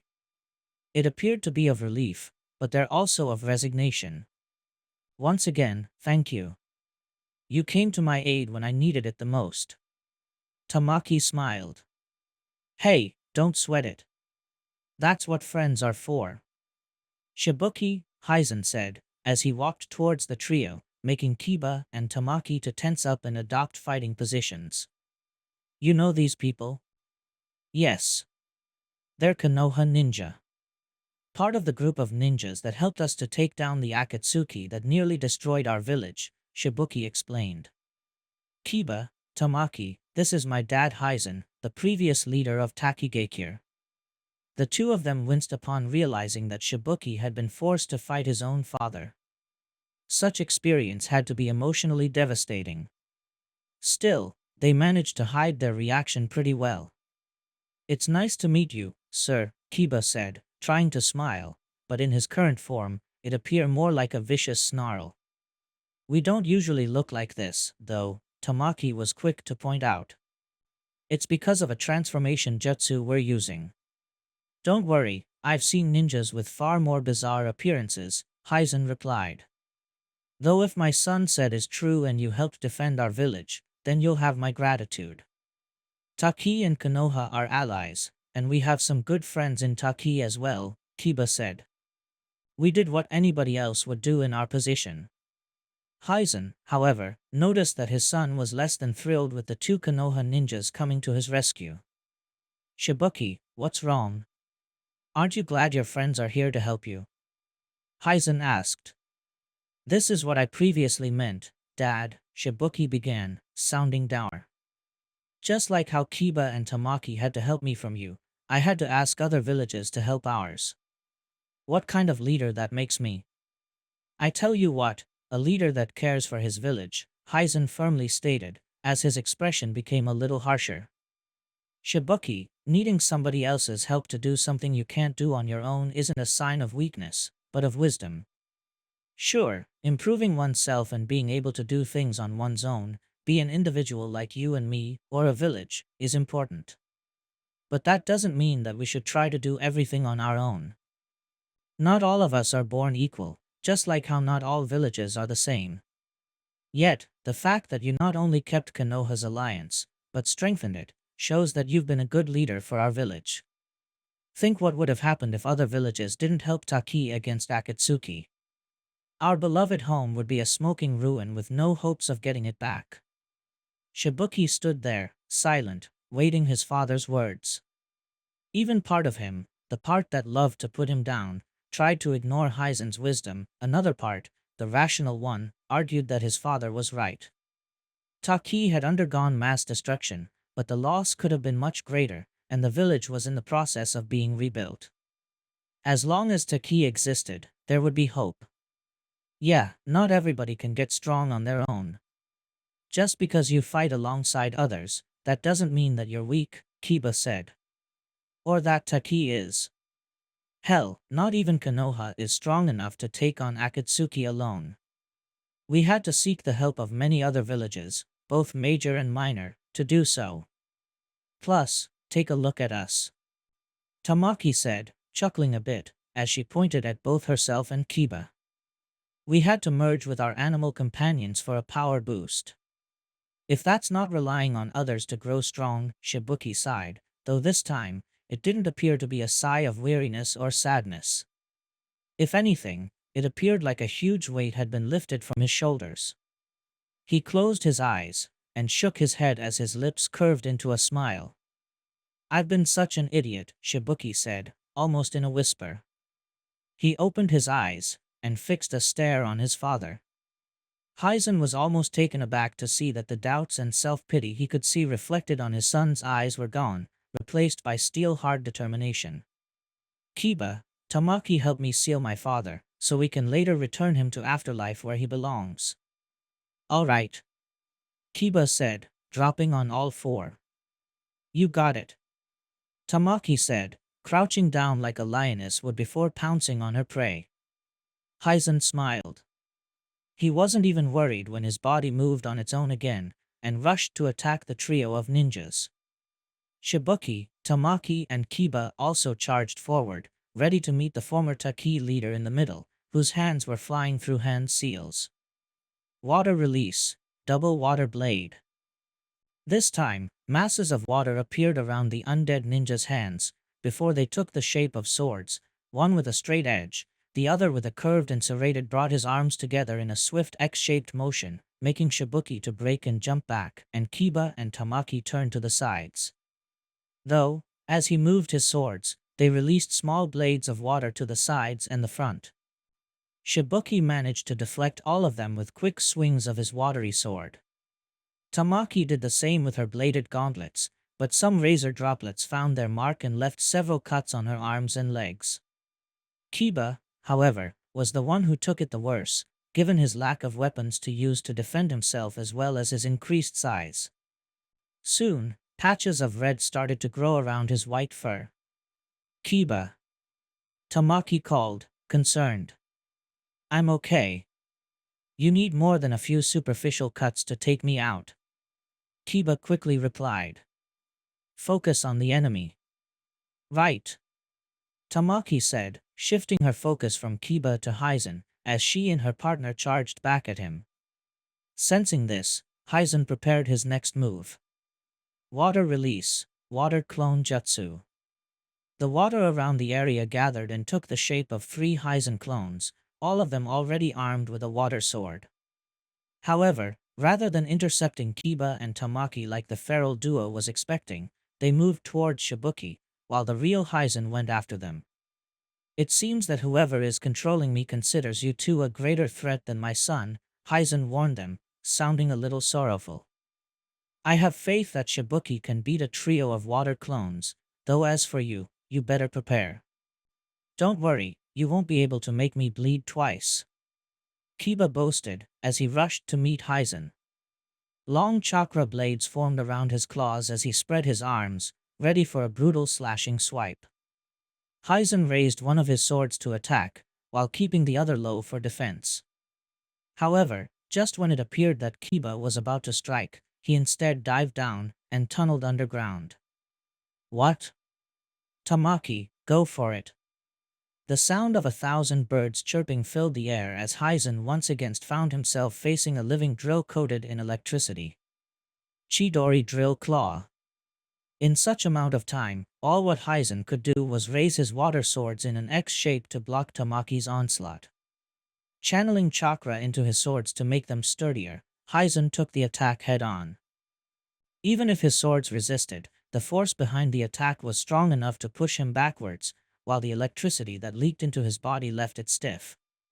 The earth started to shake beneath his feet, and Kiba emerged from underground, delivering a brutal uppercut with his chakra-enhanced claws. However, much to his surprise, Hyzen burst into water when he was hit.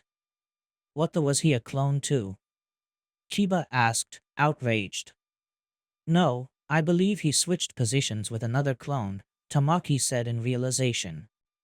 Looking at where Shibuki was fighting the clones, she saw that only one remained, which had to be the real Hyzen. Come on, after him.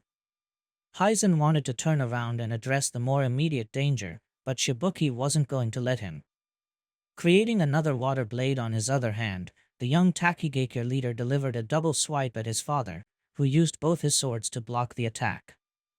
Hyzen could see that his son's eyes were glinting with renewed confidence. So, what do you think about my friends, Dad? Shibuki asked, beaming with pride. Hyzen smiled. They're incredible. Truly remarkable ninjas. I know, right, Shibuki said, before his mouth curved into a smile. I couldn't have retaken Taki without them. And I don't think I could have defeated you without them.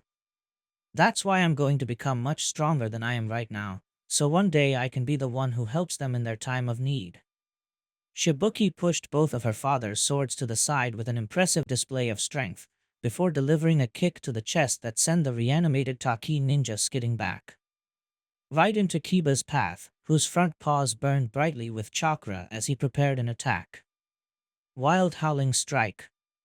Kiba delivered a brutal uppercut to Hyzen, as the chakra around his paws exploded, and took the shape of a giant wolf head, catching the undead ninja between its maws, and sending it flying up into the sky.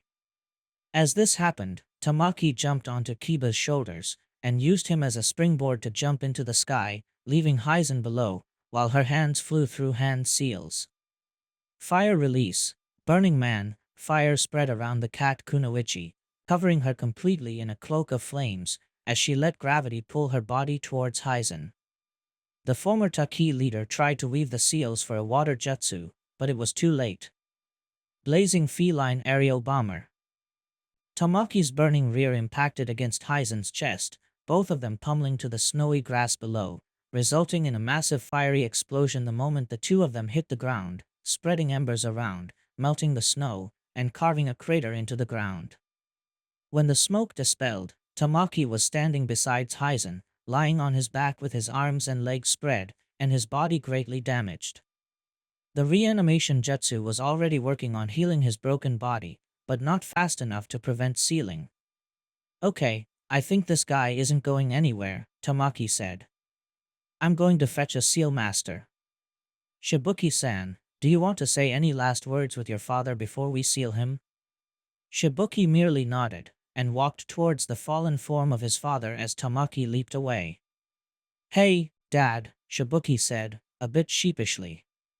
I always wished I'd see you again. Be careful with what you wish for, huh?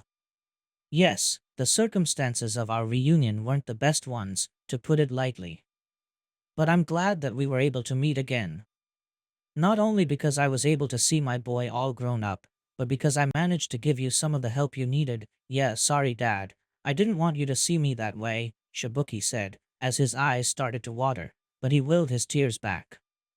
I always wanted to be a ninja you'd be proud of. Hyzen smiled. You're already that, son.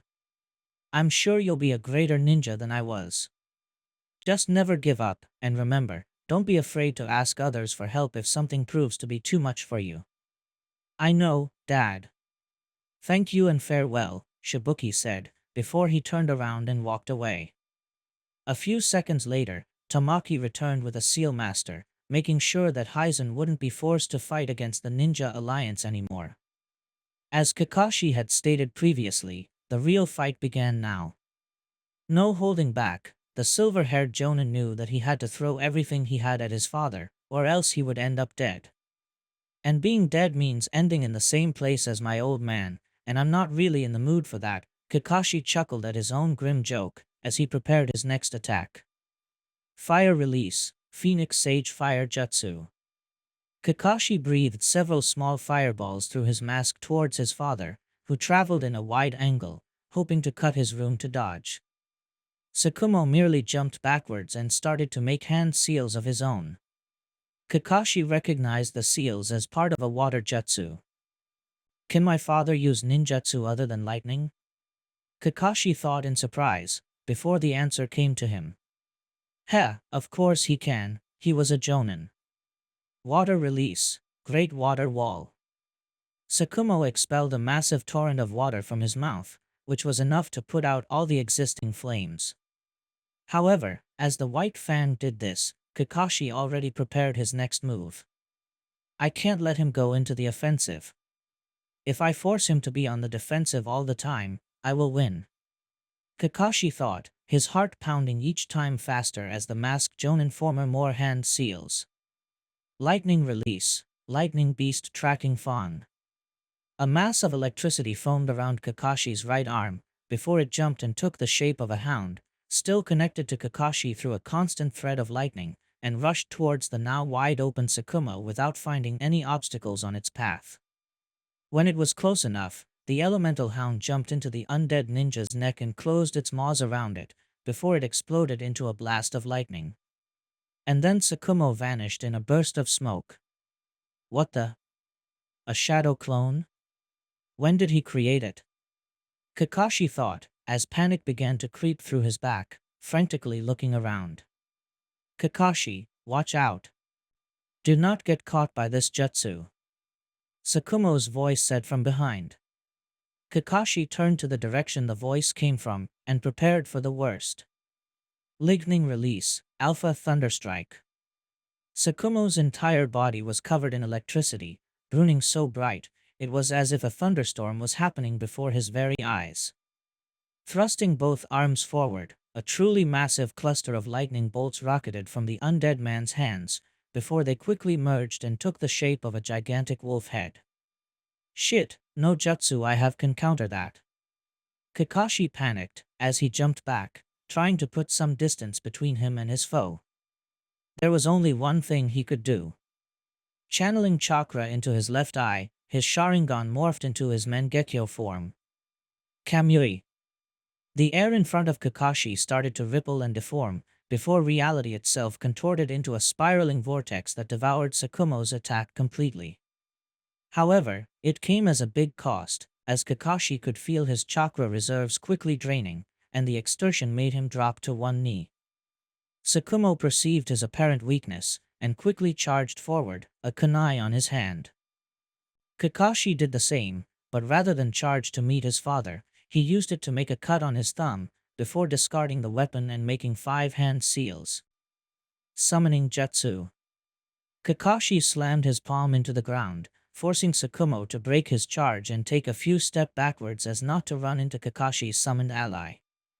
However, when the cloud of smoke vanished after a couple seconds, Kakashi was still alone.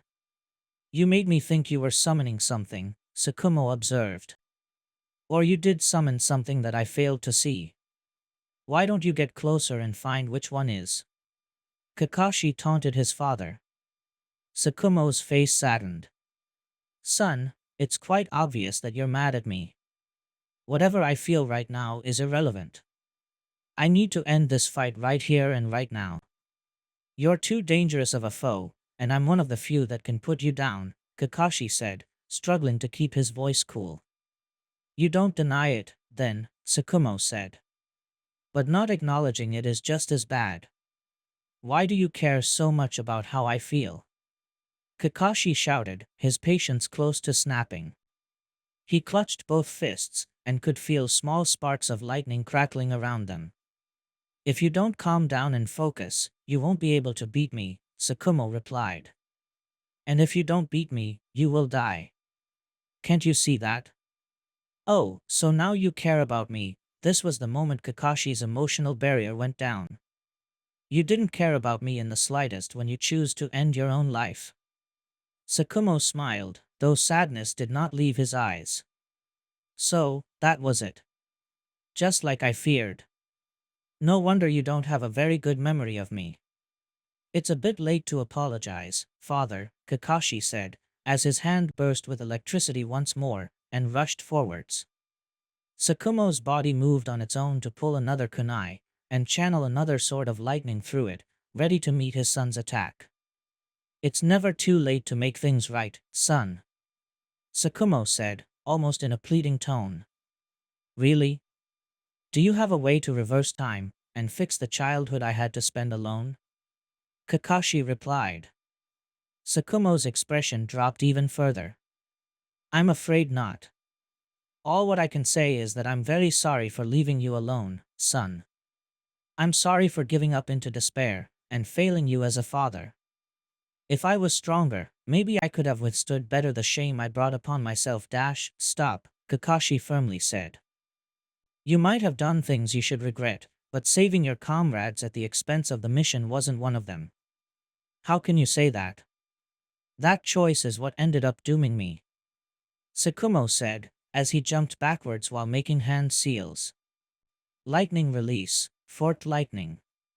Bolts of lightning shoot from Sakumo's fingers, heading into multiple directions in a cone towards Kakashi. However, upon hitting the ground, rocks, trees, or plants, they would bounce and continue forward. Ingenious. I'm definitely copying that, Kakashi thought, as his Sharingan worked to learn that jutsu, while his hands formed the seals of a counter. Wind release, vacuum great wave. Kakashi formed a sphere of concentrated pressurized air in front of him, before dropping all the pressure and releasing the air forward in the form of a powerful wind, dispelling the mass of lightnings coming at him, and continuing forward towards Sakumo, tearing away the grass in its path. Sakumo tossed several kunai with explosive tags attached to them to the wind attack, and the resulting explosions undid Kakashi's jutsu. It was then when Kakashi noticed something from the corner of his Sharingan, something metallic glinting with the sun. Upon focusing his gaze on the glint, he could see it was a weapon embedded into the ground. That's father's white chakra saber. He might have dropped it before, Kakashi thought. I need to get it back before he realizes. Lightning release, double white fanned. From the smoke of the explosions, Sakumo emerged, tossing forward, two blades of lightning on each hand. Lightning also manifested on Kakashi's hand, and shaped it like a sword, just in time to parry his father's blows. What do you mean, I didn't make the wrong choice? Sakumo asked. Had I completed the mission, it would have helped Konoha win the war. Even the people I saved thought so. For a time, I used to think the same. That following the rules, the orders from our superiors, and completing the missions assigned to us was the way of the ninja. But a friend of mine showed me otherwise. Ninjas aren't unfeeling tools bred to kill. We're human beings that breathe, bleed, and live. We aren't to be discarded like that, Kakashi rebutted, as he parried a double blow from Sakumo. But protecting your friends and loved ones at the expense of the village, Sakumo began, before Kakashi cut him. How can we protect a village full of people we don't know, if we aren't allowed to love and cherish the people we do? Kakashi asked, as he began his counterattack, pushing his father back. How can ninjas fight for a village that will send them to their deaths, without taking their lives into consideration? Kakashi managed to swipe one of the kunai that Sakumo was using to channel his jutsu out of his hands, and delivered a roundhouse kick to his chest, sending his father flying backwards. Fast as lightning, Kakashi pulled out several shuriken, and after imbuing them with lightning chakra, tossed them at the still flying Sakumo. With his remaining lightning sword, Sakumo was able to parry the electrified steel stars flying at him. But little did he know, that was only a distraction.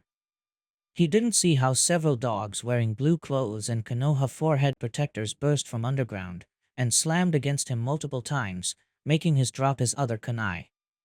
Despite this, he managed to land on his feet, but the moment he tried to bring his hands together to form a hand seal, but two more dogs, these ones larger than the first few, bit on each on his arms and forced them apart.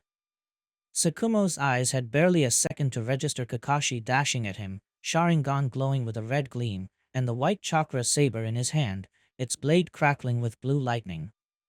Then, a diagonal, downward slash followed by a burst of ash and pieces of paper. Kakashi was now behind his father, his back turned to him. Tsukumo's upper half of his body slid from his torso, both parts falling to the ground lifelessly. For forsaking the mission and saving your comrades, they called you trash. A ninja that doesn't follow the rules is trash.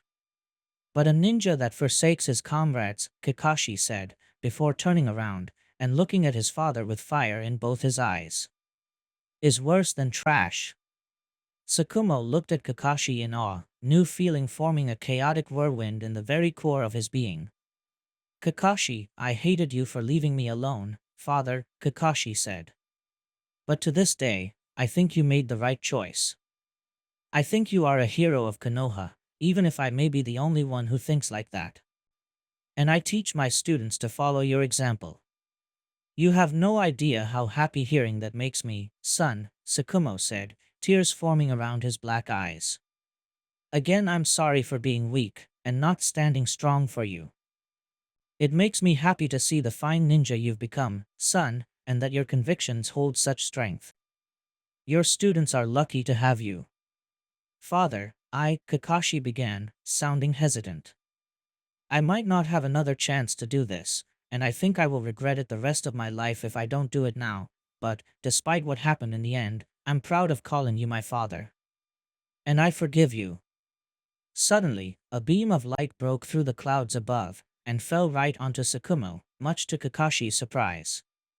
And his surprise grew wider when not only Tsukumo's regeneration stopped, but his body started to crumble and break apart.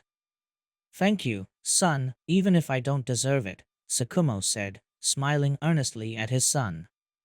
Now I can finally look at your mother in the eye. Tsukumo's body crumpled completely, leaving a mound of dust and paper bits, and half buried between them, the corpse of a man, whose face was frozen in a scream of terror, an unlucky victim Orochimaru sacrificed used to bring Tsukumo from the afterlife. Farewell, father, Kakashi said, looking at the cloudy sky. Might you finally find in death the honor and peace you were denied in life. Despite Killer Bee having a pretty big house on the island, he didn't allow anybody inside, claiming that nobody was to invade the privacy of his sanctuary. While Naruto and Fu wondered what did he have to hide, they weren't going to pry and earn the ire of their Jinchuriki teacher. And since the Kumo garrison on the island didn't have enough space to house all the Konoha ninjas, they had to spend the night in the open. Not that they minded, as all of the Konoha visitors were seasoned ninjas that were used to sleep under the stars during missions, even the younger ones. Thankfully, they didn't have to hunt or find their own food, as the Kumo ninjas had that part provided. Though there were a few mutters regarding Choza and how long the food supply would last with him around. Hey Naruto, Fu asked, as she took a bite from a roasted boar rib.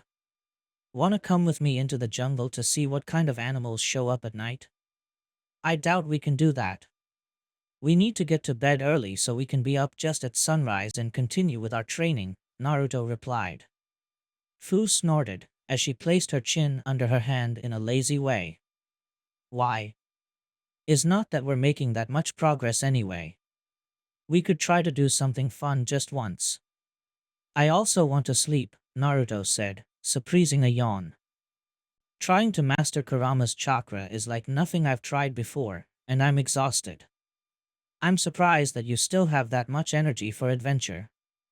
Maybe we need to relax a little from training, you know? I was always told that focusing too much on a problem might not be good to solve it. Sometimes, it's better to take a step back and let your mind wander for a bit. Who told you that? Shino? Fu smiled brightly, and nodded. He's a treasure trove of wisdom, isn't he? He doesn't speak much, but when he does, every word he says is worth listening to. Tell Shino his wisdom won't work on me, Naruto said, as he stretched his arms. I think I'm going to sleep. I'm sure that, if I keep with the training, in the end I'll be able to do it. This isn't the first time that I struggle with a jutsu or a new power. Fu's face scrunched into an unamused scowl. I don't think I want you as my little brother. You're way too boring. Little? I'm older than you. Naruto protested. Fu then stood up to her full height, hands on her hips. But I'm bigger than you. So much bigger than you. Fu was trying to sound threatening, but her repressed giggles ruined the intended effect. She playfully flicked Naruto's nose. So, no talking back to your big sister, mister. Now that you mention it, Naruto began, as she looked at the girl towering over him. What did you do to have such a hell of a growth spurt? We were the same height when I first met you. Fu placed a finger under her lower lip, as she recalled the previous years. Well, you can say that I always had a lot of energy, Fu began, shrugging casually. Shibuki said that I needed to burn all these pent-up energy I had in my body, so he devised this super tough training regime to expend my excess energy on it. It was hard at first, but I got used to it pretty quickly. Then he increased the training, but I got used to it again. He continued like that for a year, before he gave up, though I decided to continue the training on my own because it wasn't that bad. Naruto shot her a blank stare. I refuse to believe that you got like that just by mere training. I train a lot too. Fu gave him a condescending smile.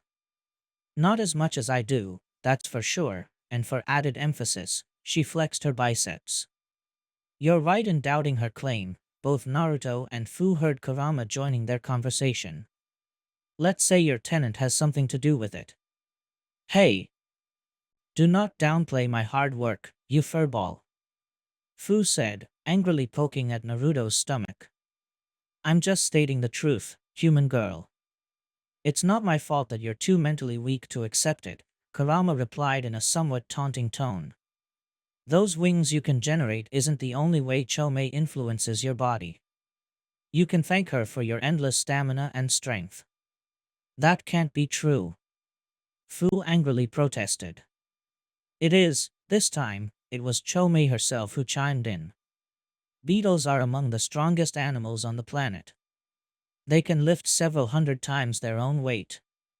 And naturally, I'm the strongest of them all. So of course, you got a portion of that strength as my chakra mingled with yours. Ah, Fu said, discouraged, as she slumped down. And here I thought it was all me. Hey, don't get so down, girl. If it's any consolation, you're the most badass Jinchuriki I ever had, and you aren't even an adult yet. Imagine what you're going to do before you stop growing. Chomei tried to reassure. Wait, she's going to grow even more. Naruto asked in both shock and horror. Not if she doesn't keep a healthy sleeping schedule. Chomei replied. Naruto is right, time to go to bed. You still need to work hard to master my power. Fu crossed her arms and pouted childishly. None of you guys are any fun.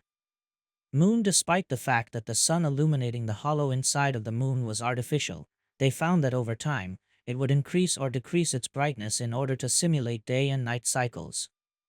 Something they appreciated, given that it was hard to sleep when your brain was tricked to believe that it was still daylight. During night, it would not only lower its brightness, it would also mimic the actual moon. Like a moon inside the moon. Hinata couldn't help but let out a chuckle at the thought, as her eyes continued to stare at their goal, hanging on the sky. Right now, they were resting in another small ghost town they found, this one without anything of note. The others were asleep, and Hinata was doing the first guard. The Hyuga clan head was sitting on the roof of the town's tallest building, in order to have a better vantage point. She was sure no enemy would attack them now, but one could never be so sure. After all, their enemy didn't sleep. According to the pictures and other hints they studied from the many temples, they found that there is a huge castle inside that sun, where the main Otsutsuki family used to live, and presumably, Tonari's base of operations and where he has his weapons stored. Hinata tried many times to use her Tensigen to see beyond the sun, but found herself unable to. It seemed that Tonari didn't bring every puppet to the earth to fight for Akatsuki, and left a sizable force to defend his home turf. Many days they could see puppets riding flying mechanical beasts, patrolling the area in search for enemies. It was advised to avoid them as not to alert Tonari of their presence. However, by carefully watching them, Hinata realized that they came and went from inside the sun, somehow. That meant that either it wasn't dangerous to fly near the sun, or had a way to safely cross it. Hinata-san, a voice snapped Hinata from her trance. Turning around, she saw it was Sai, Ino's not-quite boyfriend. "Hello. I came to relieve you from night watch duty." Hinata smiled, as she let out a yawn. "Good. I was starting to get a bit sleepy. In that case, I recommend you to rest. The success of this mission rests on your power, and it wouldn't do us no good if you weren't at your best," Sai explained, keeping a neutral face. Yeah, sure," Hinata said, as she jumped off of the roof and floated back to the ground. She entered one of the empty houses where Nori and another female moon acolyte were sleeping, alongside an empty sleeping bag. She got inside the bag, carefully not to awake her companions, and after a couple minutes, she fell asleep. "Yes, it worked," a new voice said. A voice Hinata wasn't expecting to hear right now. The Hyuga clan head opened her eyes, and found she was no longer on the moon. Land of Frost. Later that night, just like the previous two battles, the Ninja Alliance once again stood victorious against the Akatsuki onslaught, whose forces were driven away from the Land of Frost much to the joy of their inhabitants. And while many Zetsu and reanimations managed to escape to fight another day, just as many lost their lives in the battleground. Now, it was their turn for a well-deserved rest. Unlike the other divisions, Mifyun's 5th Division didn't have to erect a base camp in the middle of a forest in order to spend the night. Fortunately, not far away from the battleground, there was a town that they could use as improvised base of operations. The town's citizens were ambivalent of the ninjas. On one side, they didn't want such a huge army of mostly foreign ninjas. They were okay with those from Kumo invading their home, but on the other hand, some said that the ninjas would protect them against the Akatsuki forces still roaming there. Fortunately, the Kumo and Shimo ninjas managed to convince them to let them stay. Of course, that didn't change the fact that most ninjas had to continue sleeping on tents and sleeping bags, since the town didn't have the capacity to house such a numerous army. Soon, the town was surrounded by a mass of tents from every direction.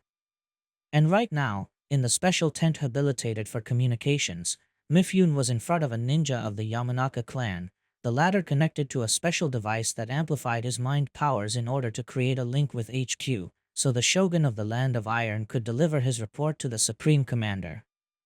"You lead your division to a great victory, Mifyun Dano," Jiraiya praised the old samurai. "However, some elements of your report are a little unsettling.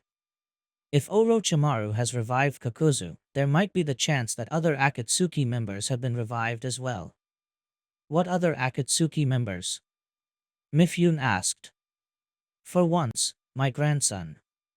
The very first Akatsuki who fell, it was Chiyo's voice who answered. "Though admittedly, Sasori won't be much of a threat without his best puppets." "Is there a chance that Sasori might have a secret stash of puppets that he can use to replenish those he lost the first time he died?" Mifyun asked. "I find that unlikely," Chiyo replied. "There's also Kisame, who was finally put down by Mizukage-sama and Zabuza-sama not long ago," Ao intervened. "But his sword and main source of strength, Samahata, was recovered and is currently in our possession. Even if Kisame is revived, he won't be as much of a threat as when he was still alive." "Which leaves us to the most dangerous of the bunch, Nagato," Jiraiya stated, his voice dripping with worry. "There's no way Orochimaru didn't try to revive a Rinnegan bearer. If that was the case, why didn't he send it against us already?" Mifyun asked. "I'm afraid I can't tell. Trying to understand the mind of my former teammate isn't something that many people can do," Jiraiya admitted. "We did observe a pattern regarding the reanimations," Shikaku interceded. "During the first days, the zombies our forces fought weren't that powerful nor great in numbers. Yet their power and numbers have been increasing with each battle. I think Orochimaru wants to assess the extent of our power before he decides to break out the heavy hitters. It does make sense, Anoki intervened. The reports of the invasion of Konoha stated that Orochimaru revived their previous Hokages. If Orochimaru's mastery of this aberrant jutsu has increased to the point of being able to summon and control undead in large quantities, I bet he also revived several Kages of all the great villages. If Hanzo's presence was anything to go by, it is something he might do. Hanzo might not be a Kage in the official sense of the title, but had the power to match against one, Mifune stated. What about the Air Force? How did it perform against Akatsuki's flying minions? Jiraiya asked. Their presence was a huge relief for the ground forces. Not only did they keep Akatsuki's aerial mooks from attacking us from above, but they managed to bring us much-needed support, Mifune stated. Especially the members of Iwa's Kamizuru clan. Their help was invaluable in taking down many reanimations in a quick manner. They better pull their share of the weight, given how long those brats spent out of the village on that wild goose chase, Anoki snorted. Excellent, now we have a good way to prevent Akatsuki from conquering the skies, Jiraiya said, ignoring Anoki's snide comment. Though I wouldn't put past them to bring up something to regain aerial superiority. I find that unlikely. Flight isn't an ability that common, Anoki stated. Even then, it would be wiser to err on the side of caution and not underestimate the enemy, Mifune advised. Something I can agree with, Jiraiya replied. I believe there's nothing more to discuss. You did an excellent job today, Mifune Dano. Expect the supply caravan to reach your position soon. In the meantime, you and your troops earned a rest. Thank you, Supreme Commander. Mifune could feel the link between his mind and those in HQ vanish as the Yamanaka ended the connection. Repressing a sigh of exhaustion, the old samurai exited the communications tent guarded by two samurai, who straightened when their leader passed them, and looked around the campsite. There were many bonfires with ninjas and samurai sitting around them, using them to heat their food. Others returned from the town, carrying food they probably bought from restaurants and inns, as well as some bottles. He could imagine that it was sake.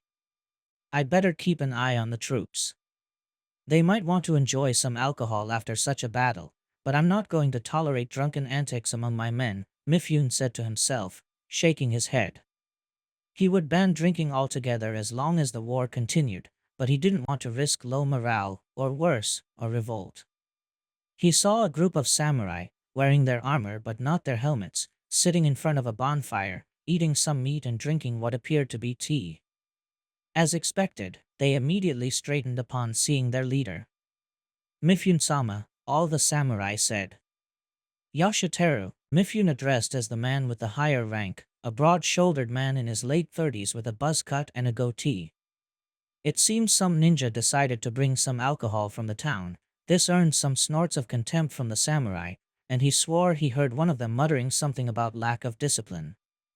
For the time being, I'm going to let them enjoy themselves a little, but I want you and the rest of the samurai to make sure things don't go overboard.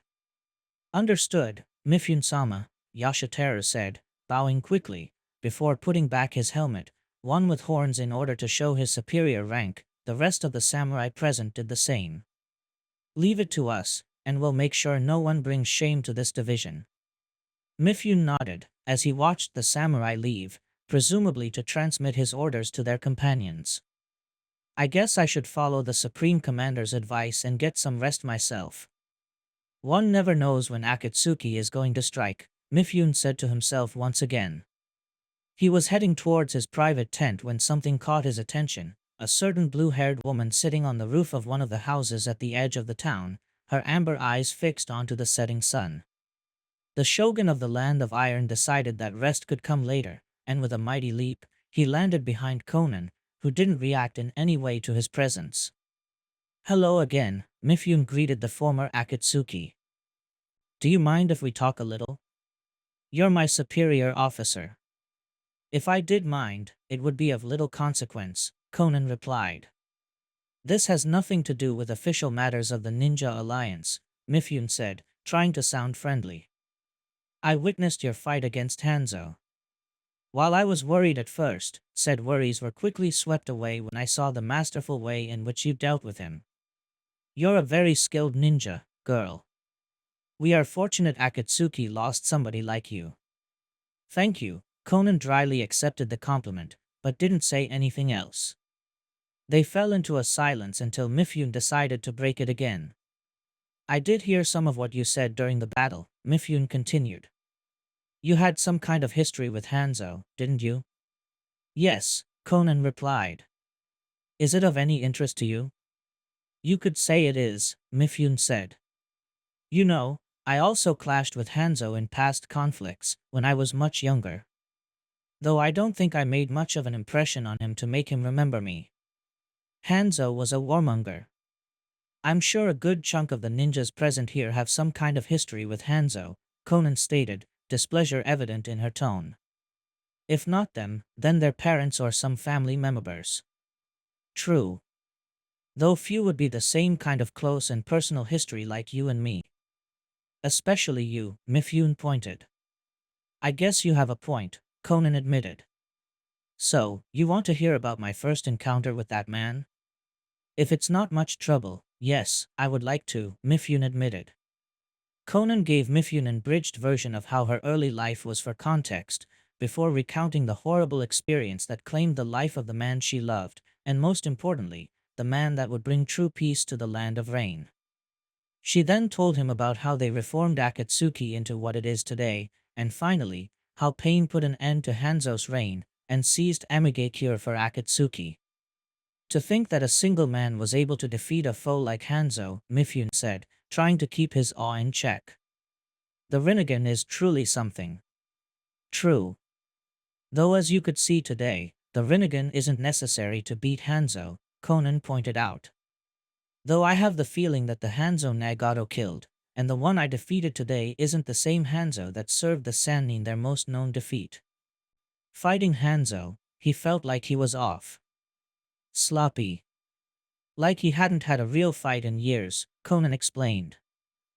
Though given how long has been since Hanzo was seen in a battlefield, it might have been the case. I haven't been in a battlefield for more than 2 decades, yet that didn't stop me from keeping my skills honed, Mifune pointed out. You think Hanzo would fall prey to such indulgence? Given his standing, probably. Very few people wanted to fight him directly, so it's not that unlikely that he took advantage of his fearsome reputation. Mifune shook his head. It's always a pity when a warrior of such caliber lets himself spoil like that. For the first time, Conan stopped looking at the sunset, and gazed at Mifune, one of her eyebrows raising. Your words carry a lot of reverence for a man as despicable as him. Mifune chuckled a little. I can't help it, Conan-san. I will always respect the skill of a powerful warrior, be ninja or samurai, friend or foe. You do realize that it's thanks to Hanzo that Akatsuki exists, Conan reminded him. Mifune, however, shook his head. In that, you're wrong. Akatsuki, at least in spirit, existed longer before that. If Obito didn't convince you to join him, he would have used another method. Included killing your friend Nagato in his sleep and taking the Rinnegan back. Hanzo was, at best, somebody who fostered a fortuitous situation Obito took advantage of. Conan weighed the words of the commander of the 5th Division, nodded in agreement, and let out a weary sigh. We're truly insignificant, aren't we? Conan asked. If other people can use us as pawns so easily. Less insignificant than you think, Conan-san, Mifune reassured her. And we're only pawns if we allow ourselves to be.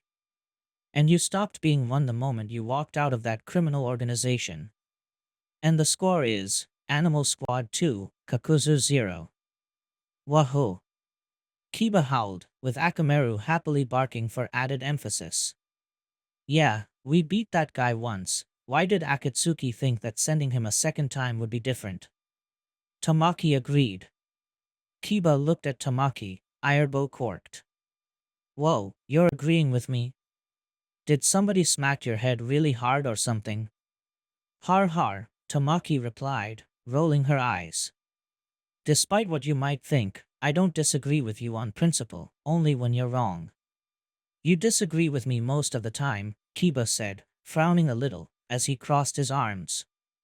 Because you're wrong most of the time, Tamaki said with a mocking grin as he leaned towards him a little. Just not this time. So enjoy this fleeting moment of being right and me agreeing with you.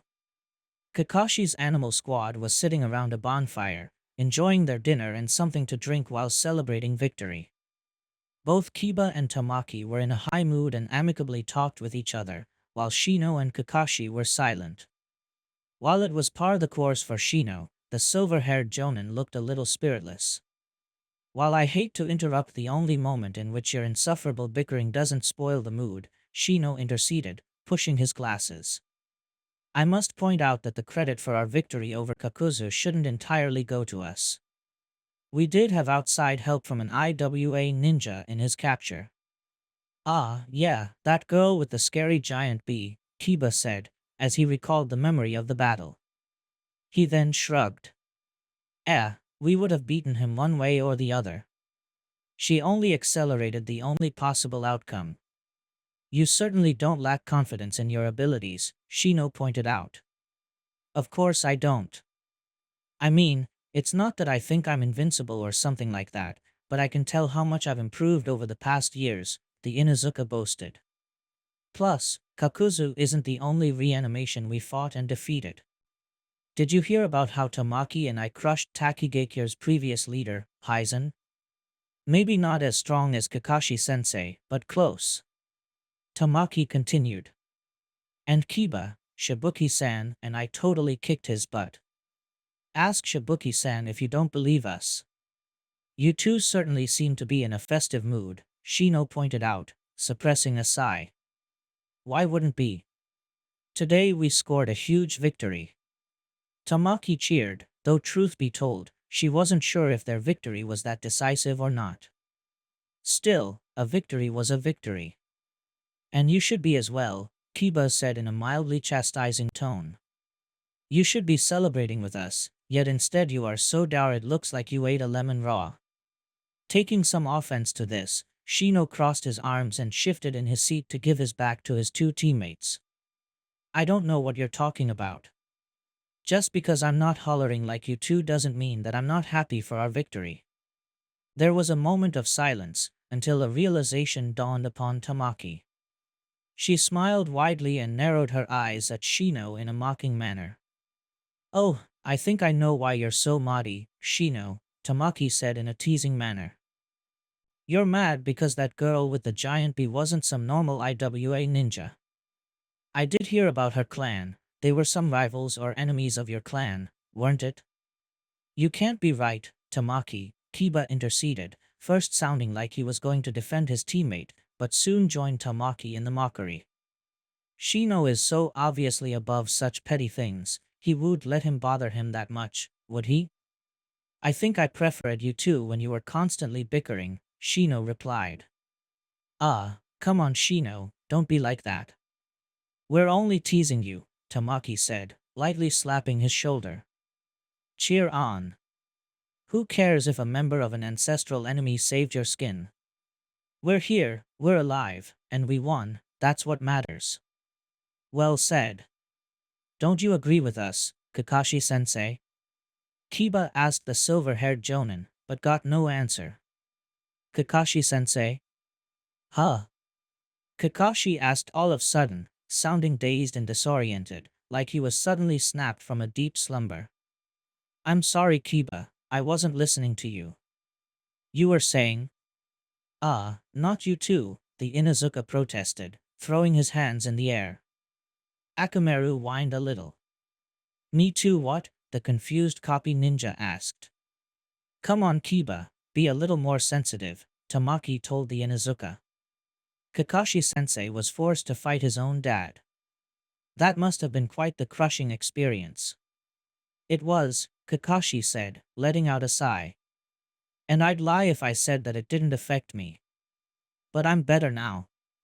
I appreciate your concern, but you don't have to worry about me. I'm better now, promise. You know that you can talk to us about any problem you have, right? Tamaki insisted. Bottling your emotions can't be good. Especially during times like this. Shouldn't I be the one telling you that? Kakashi asked, as he scratched his temple. You know, Rin told us about her time with you when you were our age, and how you used to be back then, Kiba pointed out. And how Obito's supposed death affected you, Tamaki continued. Kakashi let out a sigh that he didn't know was holding. That girl always poking her nose on other people's business. If somebody gives her a reason to worry, she won't drop the issue until it's solved. Guess I should be glad she didn't change that much. There's no escape from this one, isn't it? Both Tamaki and Kiba wordlessly shook their heads. Shino merely crossed his arms before adjusting his glasses, which reflected the light of the bonfire in an admittedly unsettling way. If Rin told you about how I used to be when we formed part of Team Minato, Kakashi began, the uneasiness of the memory becoming evident. Then you know that my ideas of what it meant to be a ninja were markedly different, which were influenced by my father's decision and how he ended up taking away his life. Even if thanks to Obito I managed to understand why my father chose his comrades over completing the mission, there was something else I was unable to forgive him for, killing himself and leaving me alone to fend for myself. I might have been a prodigious ninja, but that didn't change the fact that my age was still in the single digits, with all of what it entailed. So even if you gained a better understanding of your father's decision-making, you still resented him for taking his life, Shino summarized. Yeah. At first, I tried to make anything to separate myself from him, and I think that taking an opposite worldview was part of that. After Obito made me reconsider, well, then it became even harder. Before I hated my father, and then I had this weird mix of love, respect, and resentment, and quite frankly, I didn't know how to deal with it. And thought that the best thing to do was simply not deal with it. But why? Kiba asked. He was dead. Nothing was going to change that, Kakashi said with a shrug. I thought that the best thing I could do was not to dwell on that and move on. Plus, I was still dealing with my whole goddamn team dying one after the other. Though in the end 2 of them weren't dead, Tamaki chimed in, hoping to cheer Kakashi a bit with that fact. You have no idea how weird it feels to see somebody alive after accepting that they were dead, Kakashi said, shaking his head. And then, of course, Orochimaru not only had to revive my father, but he then throws him against me in particular. I think it's been long established that that man is quite sick, Kiba said in disgust. So all the feelings I bottled for so many years came rushing like a torrent breaking through a dam made of toothpicks, Kakashi said, letting out a mirthless chuckle. Which I wasn't able to hide, and my dad, clever bastard that he was, picks on them and wanted to help me solve them. While you 2 were battling, Tamaki said, thought it was more a question. While the 2 of us were battling, the copy ninja confirmed with a nod. And were you able to make peace with him? Shino asked. As unbelievable as it was, we did. He said he understood how I feel, and regretted taking his life. Apparently, he also regretted saving his comrades over completing the mission, but I convinced him he did the right thing. That seemed to bring him some relief, Kakashi said. Eventually, I mustered the strength to forgive him, because I knew I would never have such a good chance. And do you guys remember how Hokage-sama defeated the zombies of Minato-sensei and Kushina? I believe that, if a zombie reaches a form of closure, the soul will return to the afterlife and the reanimation will be undone, Shino recalled. So that's what happened with your father? Tamaki asked, easily connecting the dots. Yes. It was quite cathartic to watch, Kakashi said, raising his gaze to the night sky above him. For the first time in my life, I felt like I was finally ready to move on from the past.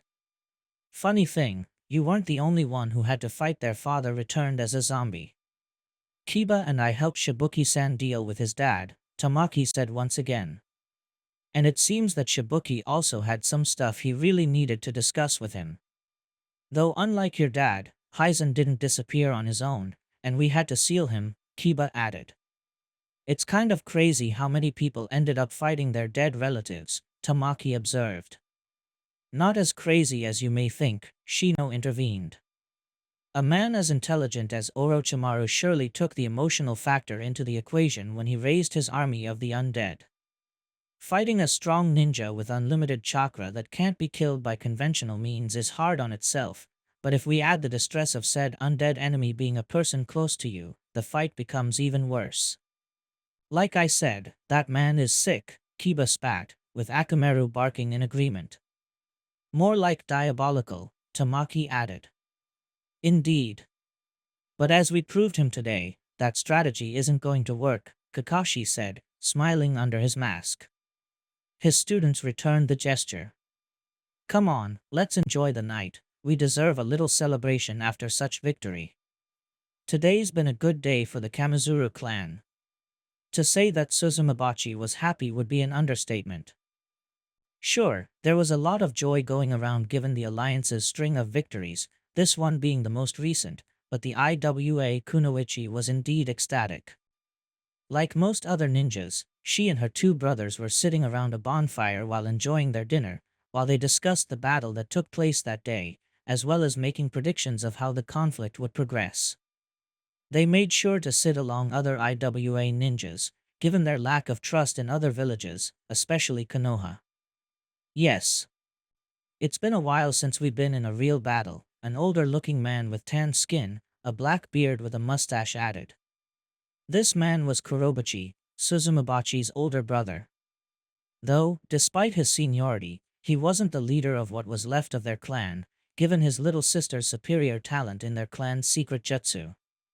But with the jutsu we learned from the secret scrolls of the first Tsuchikage, the enemy never stood a chance. A glasses-wearing man with long blonde hair that accentuated his overall feminine appearance added confidently. This man was Jibachi, the youngest of the Kamizuru siblings.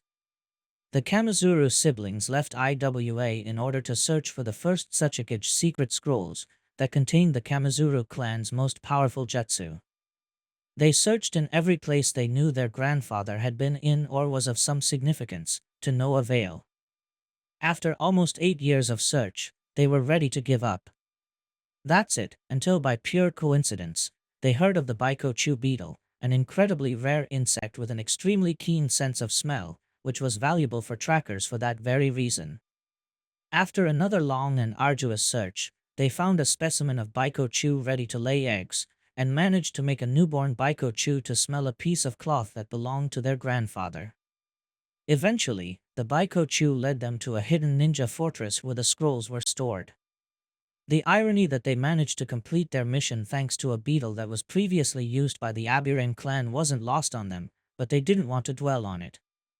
The best part was probably the face those Aburames made when they witnessed our new powers, Suzumabachi said, letting out a cackle of satisfaction. Oh, if we only had that scroll during the last war, things would have been much different. You're talking about that Aburame you saved from that one reanimation, don't you? Jibachi asked, smiling a little. Kurobachi, however, sneered as he crossed his arms. Disgraceful. You should have let that kid die. We're fighting this war for IWA, not for any of the other villages, much less Konoha. If the other nations end up crippled by this conflict, the better for us. Rather than agree with him, Suzumabachi shot her elder brother a chastising stare. You should do well to remember, brother, that we're at war with an enemy of a scale unseen before. Maybe Konoha and the Aburame clan were our enemies in the past. And they may be in the future, once this war is won and forgotten. But for the time being, they're allies, and they'll be treated as such. You can't be talking seriously. Kurobachi angrily protested. And this, my dear brother, is why I am the one in charge, Suzumabachi said. Our clan is on thin ice, being the three of us its last remaining members. If we want to come out of this war alive, we will need to be both careful and pragmatic. I'm not asking you to like the Aburames, Kami knows what do I think of them, but like I said before, they're our allies now. I agree with Suzumabachi, brother. There might be a time where we might be on a perilous situation and may need assistance from ninjas from other villages, Konoha included, Jibachi interceded. And I'd hate that they'd let me die because we were shown unwilling to do the same for them. But we won't be in a situation that would require such help. We're not just Kamizuru, but the strongest Kamizuru since the first Tsuchikage, for Kami's sake. Don't you have any pride? Kurobuchi angrily shouted. Pride is what caused our clan to fall from grace like it did. I do take pride in my strength and abilities, but not to the point of letting me blind me to reason, Suzumabachi said. Kurobuchi shook his head, and scoffed. You always had quite the big head, sis. And you only got worse when you caught the eye of a Noki's brat of a granddaughter.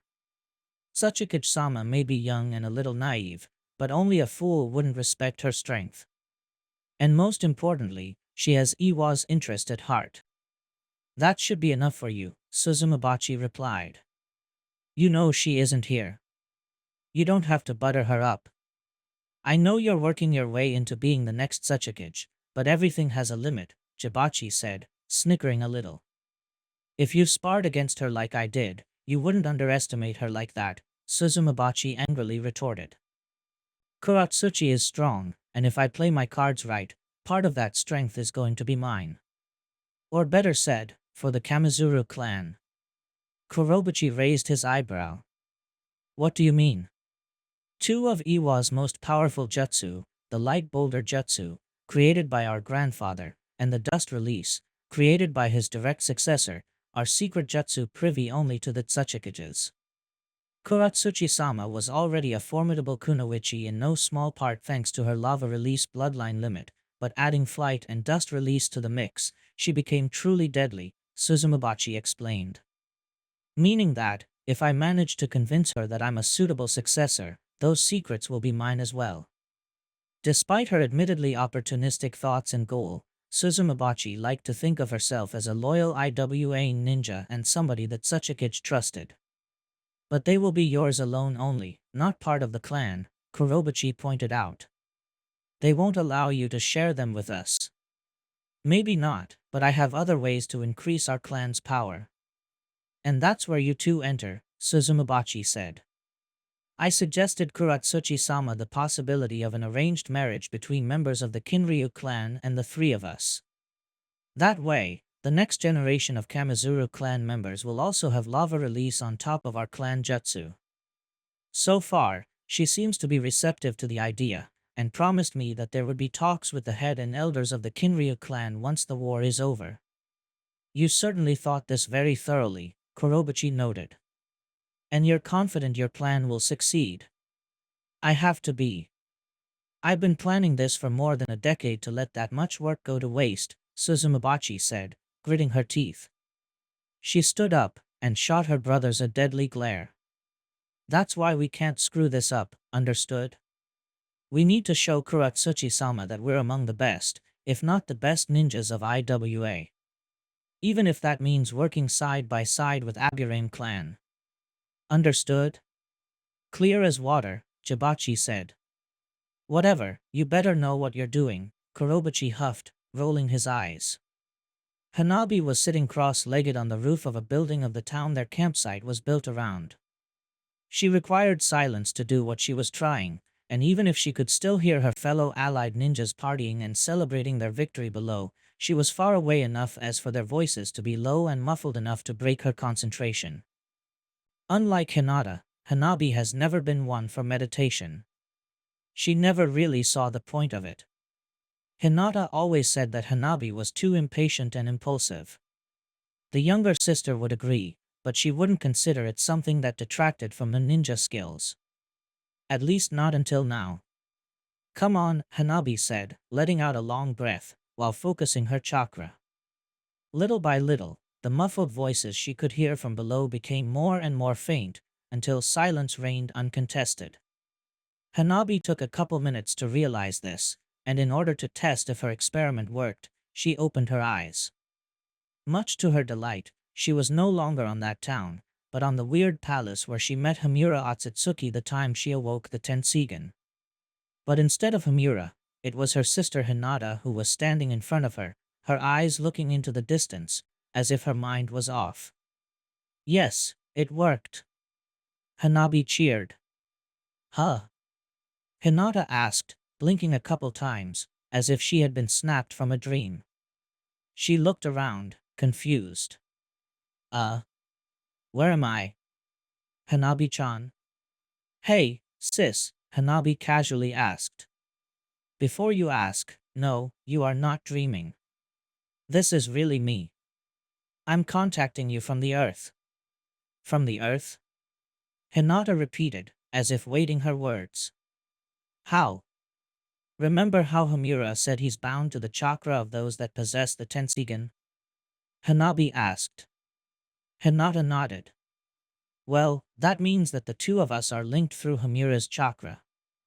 And I thought, since we're linked by our chakra, then maybe I can use it to contact you, just like Hamura talked to us. Plus, the fact that we're sisters should make the connection even stronger. That was rather ingenious, Hanabi-chan, Hinata praised. Hanabi smiled proudly. So, how are things going down there? So far, we're winning. Most of the reanimations avoid me, for good reason, so I'm mostly filling the role of air support.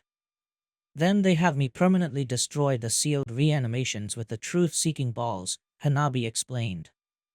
I did hear some talks that Orochimaru is waiting to send their most powerful zombies for later, when our numbers are lower and we're more tired. What about you?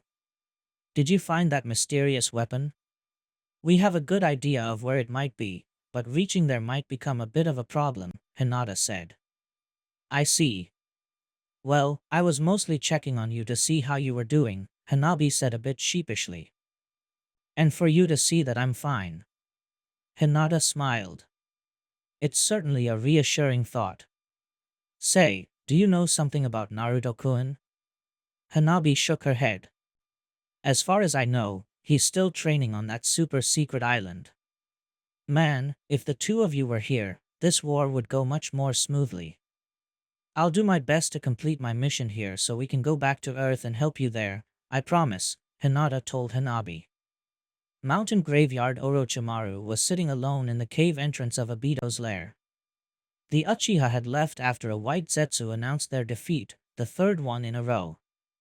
The first two battles Obito kept his cool, but now the Sannin could tell the Uchiha's patience was starting to run dry. Even if the Snake Sannin didn't fear the new Akatsuki leader, Rinnegan or not, he didn't want to risk their alliance. Still, Orochimaru wouldn't consider the battle a complete loss, as he made a discovery regarding impure world resurrection.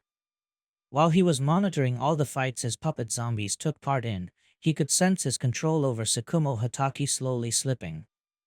His attention was drawn to the white fan, mostly to see what the enemy was doing that could break his control over them. It already happened in Konoha, and the fact that he still didn't found what they did unnerved him. It was then when he found out what it was, personal closure. When Kakashi and Tsukumo made amends, Orochimaru could feel his control over the reanimation weaken more and more until it was completely undone, and the reanimation crumbled. To think that impure world resurrection has such a glaring weakness, the Sannin said in disgust, shaking his head. Almost sounds like something out of a story for children. Still, now that he knew this, he could take precautions. Whenever he felt that a reanimation would reach closure, Orochimaru would take direct control of them, overriding their personality with his own. Fortunately, this discovery didn't come too late, since I still have my best reanimations in reserve, Orochimaru said, rubbing his hands together. Alright, the kid's gloves are off. I think I already tested the enemy's strength enough. Time to show the world the true power of this jutsu.